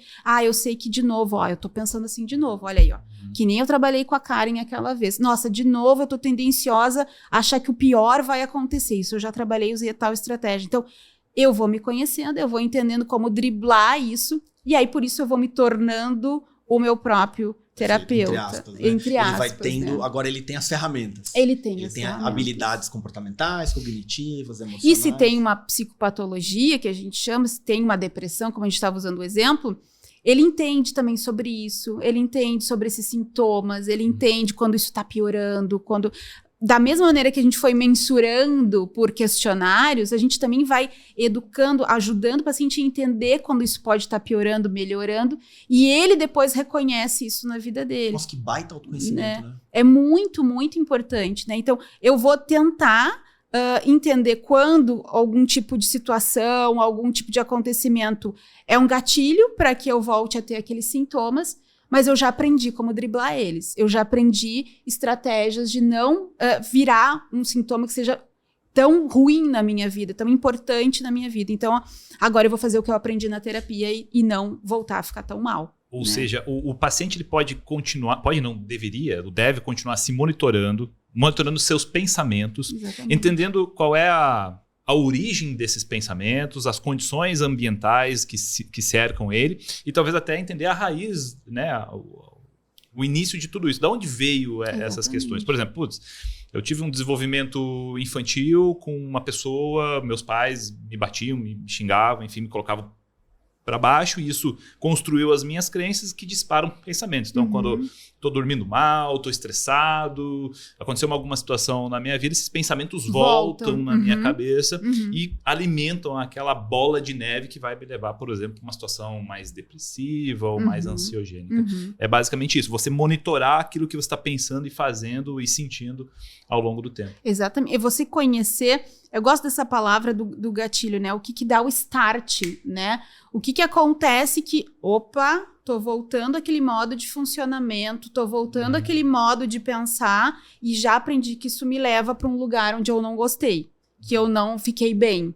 Então, eu vou tentar driblar com tudo que eu aprendi para que eu nem caia de novo nessa armadilha, para que esse gatilho seja só um gatilho, né? Que eu consiga driblar ele e ir para outro caminho, para ir para o outro lado, né? Então, imagina um universitário. A gente tem um programa de intervenção de TCC com universitários, a gente escuta muitas histórias, assim.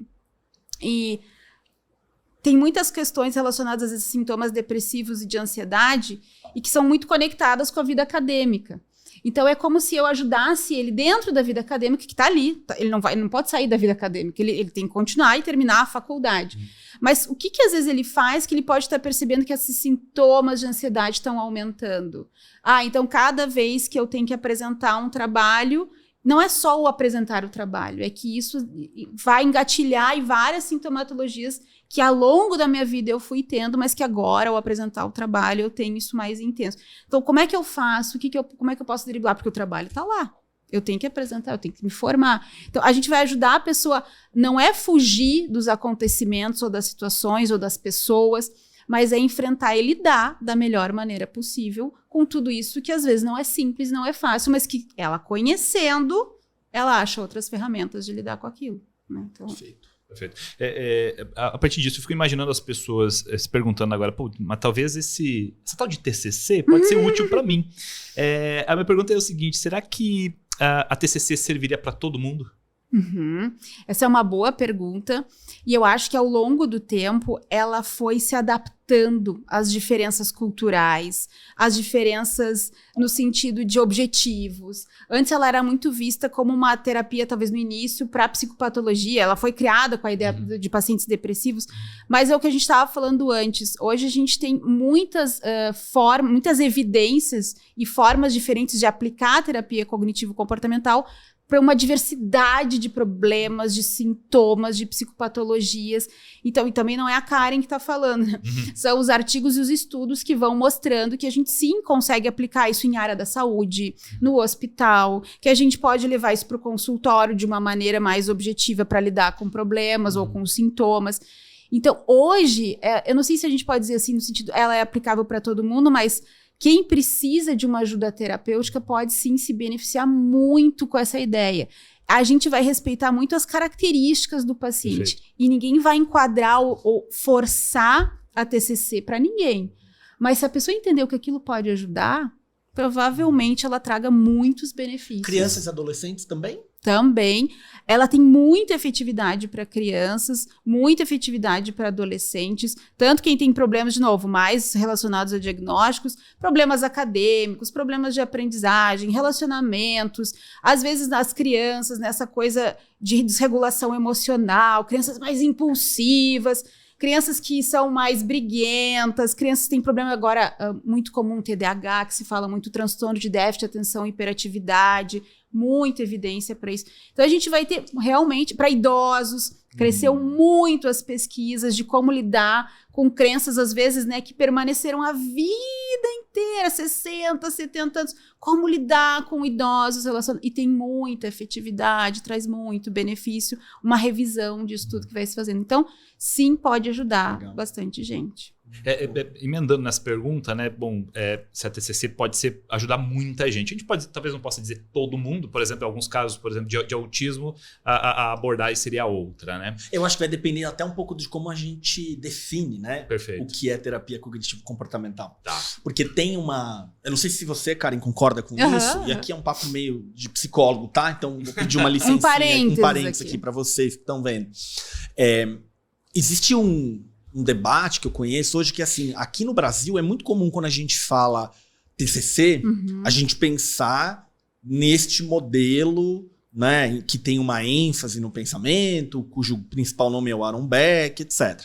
E eu sei que fora do Brasil se pensa muito a TCC como uma categoria de intervenções. Então, quando se fala em TCC como uma categoria, se colocaria a terapia comportamental dialética, algumas terapias como de exposição prolongada, exposição com prevenção de respostas para TEPT, para toque, a terapia de aceitação e compromisso, há quem defenda que ela é mais cognitivo-comportamental, há quem defenda que ela é mais perto do behaviorismo e tal. Então, acho que depende um pouco como a gente até define se a gente está falando da TCC do Beck ou como uma categoria também, né? Acho que varia um pouco aí, né? Não sei se você concorda com essa... Completamente. Além disso, dessas várias TCCs, né? Dessas várias terapias cognitivo-comportamentais dentro desse rol aí, né? Desse nome, a gente também tem as características do paciente. Às vezes, então, alguém com autismo realmente pode não se beneficiar porque tem características muito específicas e que vai ter uma efetividade comprovada para um outro tipo de terapia, mas às vezes, dependendo das características, a gente pode talvez gerar um benefício.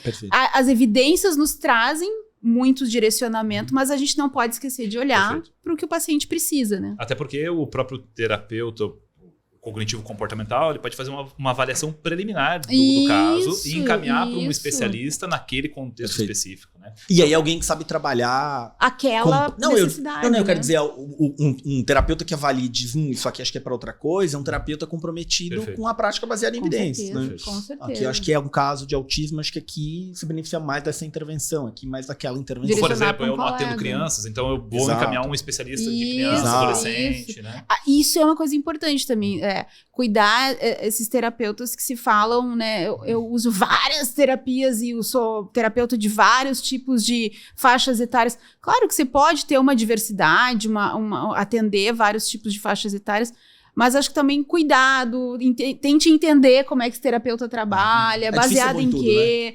Né? Eu não sei se é difícil ou impossível, talvez, né? Porque, né, você atende tudo, de tudo, e todos os problemas, criança, e todas as faixas etárias. Autista, adulto, casal, né? Família, idoso. Quem é você, hein? Sexualidade. O que come, onde mora, né? Senta aqui, me ensina o que você tá fazendo aqui. Exatamente, tem que tomar um cuidado. E aí, já emendando nessa pergunta, bom, para quem serve? E existe uma pergunta muito comum, né? A gente tem, eu e o Wesley somos sócios da clínica BeHealth, né? Que é uma clínica interdisciplinar com vários psicólogos. A gente tem mais de 80 psicólogos hoje lá trabalhando com a gente, mais de 2.000 pacientes ativos. E uma pergunta, porque eu vou lá e reviso as perguntas que as pessoas nos fazem, né? Eu sempre estou interessado em saber o que o cliente está perguntando. Uma coisa que surge muito lá na assistência de agendamento, cara, eu queria que a gente discutisse um pouco, é que o que exatamente, como convencer uma outra pessoa em fazer psicoterapia, tá? Eu acho que isso aqui é muito importante, porque, de novo, né, existe a TCC, que aborda aí a maioria das questões, mas a pessoa talvez esteja interessada, bom, mas eu não quero fazer terapia, eu quero que o meu marido, a minha esposa, ou outro faça. Como é que funciona isso? Poderia me dar alguma luz para as pessoas que estão ouvindo sobre esse assunto? Como é que eu convenço uma pessoa a fazer psicoterapia? Além de trabalhar muito com terapia cognitivo-comportamental, eu trabalho muito com modelo motivacional, que a gente chama, que é trabalhar com motivação para mudança. É a entrevista motivacional? Eu tenho foco em entrevista motivacional, mas também no modelo transteórico de mudança. O nome é horroroso, mas eu... Então, peraí, você vai ter que vir aqui outro dia. Pra falar só disso. Só disso, a gente vai gravar um episódio só de motivação, processo de mudança.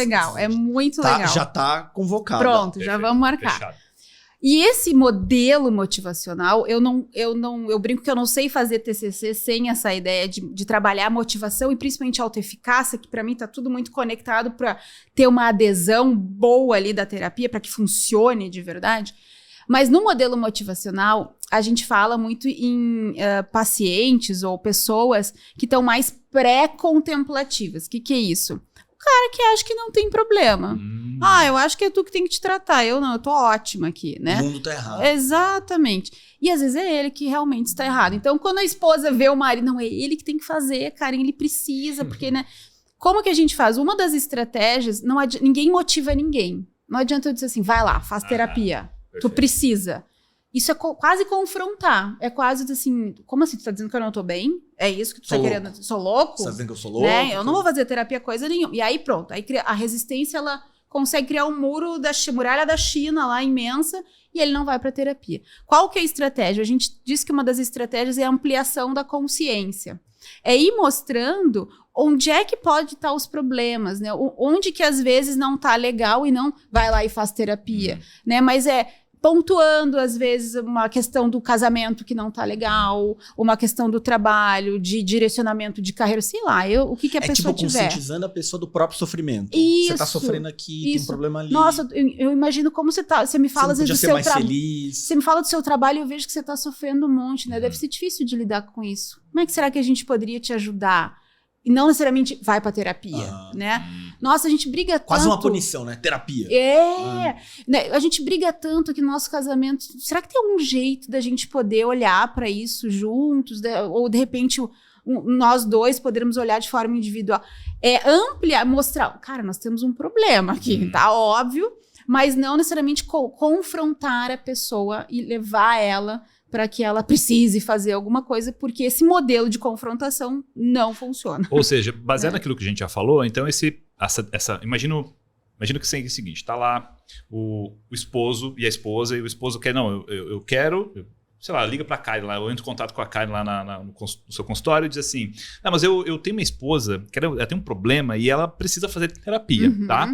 E eu vou marcar a sessão pra ela e você chama ela lá no WhatsApp e você resolve, se vira aí. E aí, o que acontece geralmente é essa confrontação, né? Eu já falei pra ela, porque ela tem que se tratar e tudo mais, que é aquele pensamento do marido exagerado e rápido pra fazer que a pessoa faça terapia, para sinalizar para ela. Nesse caso, o que você sugere? Você já sugeriu ou você acha viável dizer assim, peraí, calma, marido, senta aqui comigo, vamos conversar, vamos marcar uma sessão, senta aqui comigo, eu vou te explicar algumas coisas para você talvez ampliar seu repertório para talvez sinalizar para sua esposa que ela precisa fazer terapia, entender melhor o problema. Como é que você maneja essa situação? Na verdade, acontece muito, né? Acontece um monte. Então eu não estou errado em fazer. Se a gente, e principalmente, tá citando o exemplo do relacionamento ou de pais e filhos, né? Isso, perfeito. É uma coisa muito comum. Eu já tô em terapia, às vezes a pessoa já tá em terapia e ela até usa isso como se fosse uma... Então, eu sou o certo, com certeza, e o outro que não tá fazendo terapia é o errado, com certeza. E a gente sabe também que não é bem assim. Então, a ideia é exatamente essa. É conversar assim, olha, eu imagino que tu queira muito que ele faça terapia, mas a motivação, tem que vir dessa pessoa. A gente pode ir mostrando algumas coisas para essa pessoa. Já tentou conversar dessa maneira? Tu já tentou abordar esse assunto? E geralmente essa falta de comunicação, ela existe, né? Ou então é uma comunicação que não é tão assertiva. Então, o que a gente pode trabalhar com essas pessoas que querem muito que o outro faça é isso. Formas de conversar, formas assertivas de levantar o problema e de dar um tempo para outra pessoa entender que há uma necessidade e que precisa, então, vir para um processo terapêutico. Porque se não tem motivação e autoeficácia, a gente chama... Autoeficácia é essa ideia de que eu consigo fazer as coisas. Autoeficácia, eu sou eficaz para o que eu faço, né? Se eu não estiver motivado e achar que eu consigo, como que você vai para um processo terapêutico? Qual é a efetividade de uma técnica que o Jean vai aplicar em mim se eu acho que... não vai dar. Você não vai nem ouvir, né? Bem legal ele, até super bom terapeuta, mas eu não vou conseguir, né? Não sei, coitado, o que ele tá tentando. Então, eu tenho que querer, eu tenho que achar que eu posso, e aí sim, talvez, esse processo traga ali alguns resultados. Então, isso a gente vai explicando, conscientizando também, ampliando a consciência sobre isso, inclusive, para a pessoa que quer tanto que o outro faça terapia, né? E mostrando ferramentas que podem auxiliar em relação a isso. Então, essa ideia de ampliar a consciência geralmente funciona, formas de comunicação menos agressiva, menos impositiva funciona, né, que pode ajudar as pessoas, então, a chegarem à vontade de fazer um processo terapêutico. Que interessante. Então, a pessoa que está ali naquela situação, né, o esposo, a esposa, que quer que o outro faça, ou o filho, né, independente. Claro, isso tem uma consideração também em relação a pessoas menos de 18 anos, também tem que ser aprovado pelos pais, enfim. Mas nessa situação, então, talvez o adequado seria, bom, senta você aqui comigo e vamos discutir estratégias ou entender qual é o problema para que a gente amplie os nossos horizontes e tome uma decisão mais assertiva. E isso é o ideal, mas o que às vezes também acontece? A pessoa marca a consulta. Pois é. E o fulano vai lá na consulta. E aí tu tem um paciente, que nem é paciente, porque ele nem quer ser paciente, mas ele tá ali forçosamente, ele tá ali forçado por alguém, por alguma... Ou às vezes até um médico me mandou, minha esposa me mandou, meu pai me mandou. E aí o terapeuta também se vê a gente brinca numa sinuca de bico ali. O que eu faço agora? Esse cara não quer estar aqui. Tu vai fazer a mesma coisa. Tu vai trabalhar esses processos desse pré-contemplativo, esse cara que nem contemplou, que nem pensou sobre mudança, sobre... Será que é interessante eu pensar sobre isso? E a gente joga muito limpo, né? A gente vai dizer assim, nossa, eu imagino o quanto deve ser difícil porque eu entendi que tu não queria estar aqui, eu não sei se é uma vontade. Quando tu já é muito sincero com esse paciente que está ali forçado, né? Isso também quebra algumas coisas, resistências. Eu não queria mesmo, porque eu acho que o outro que tá... E pronto, tu tá abrindo ali um espaço, no mínimo, de uma conversa... Muito transparente, né? Muito honesto. Muito honesto. E isso, às vezes, pode ser um baita passo para que uma motivação... talvez até esse negócio aqui seja legal. A pessoa entendeu, né? Exatamente. Entendeu. Isso quando ele vai na sessão, né? Isso quando ele vai. Porque se o outro marca... marca lá. Aí quando acontece o dia, acontece uma coisa extraordinária, sei lá. Sim, uma não vai. Não vai, né? E aí que entra essa outra via de instrumentalizar essa pessoa de outras formas para chegar nessa pessoa motivada. Interessante. Bom, mas já fica o convite, a gente vai fazer só sobre motivação. Maravilhoso. Eu acho maravilhoso porque é uma dúvida muito recorrente. É uma pergunta toda... Bom, você sabe como é que funciona, né? As pessoas entram em contato com a gente e elas dizem, não, mas não é eu quero que o meu filho faça, eu quero que o meu cunhado faça, eu quero que a minha irmã, meu marido faça, mas eu não. Então, ou às vezes acontece também da pessoa já estar em processo terapêutico. Sim. O que já facilita demais, mas isso pode ser melhor organizado. Eu acho que é uma informação útil para as pessoas sinalizar que isso é possível, mas não funciona da maneira fácil como ela talvez esteja imaginando. Não é um recado rápido e objetivo. Vá, faça, marquei, tá fácil para ti, é só ir. Exato. Se eu não quiser, eu não vou. Exato. Né? Perfeito. Acho que é isso, né? Eu tenho uma última pergunta. Faz, então. Eu tenho aquela pergunta, porque assim, a gente está fazendo aqui um trabalho direcionado para o público geral. Sim. Mas eu sei que está tendo psicólogos assistindo a gente, tá? E você já tem 20 anos de experiência e eu quero fazer uma pergunta seguinte. Eu gostaria que você imaginasse você, há 20 anos atrás, não estava saindo da graduação. Tá? Você está saindo da graduação, está pensando na vida, aí o que você ia fazer, a não ser que você já tivesse tudo planejado, perfeito, né? Não estava no mundo de Nárnia, eu estava na vida real totalmente perdida, como todo mundo. E eu queria que você desse uma mensagem, uma sugestão, ou o que você quiser falar para Karen lá de 20 anos atrás, para que os psicólogos, os jovens terapeutas que estão começando a carreira, se inspirem nessas recomendações que você pode dar. Boa. Acho que, primeiro que eu acho que a gente olhar para esse começo com menos ansiedade, porque a gente acha que as coisas têm que estar todas planejadas, que a gente tem que ter todos os planos e que as coisas têm que se estruturar muito rápido.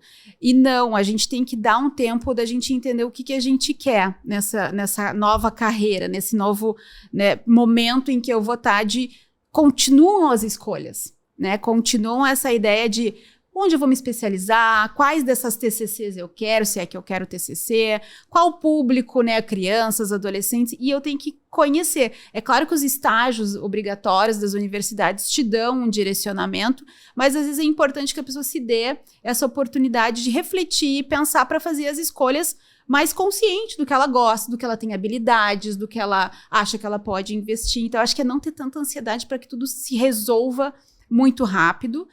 A outra coisa é, você vai ter uma vida de estudos pela frente. Não acredite que acabou no dia da formatura, né?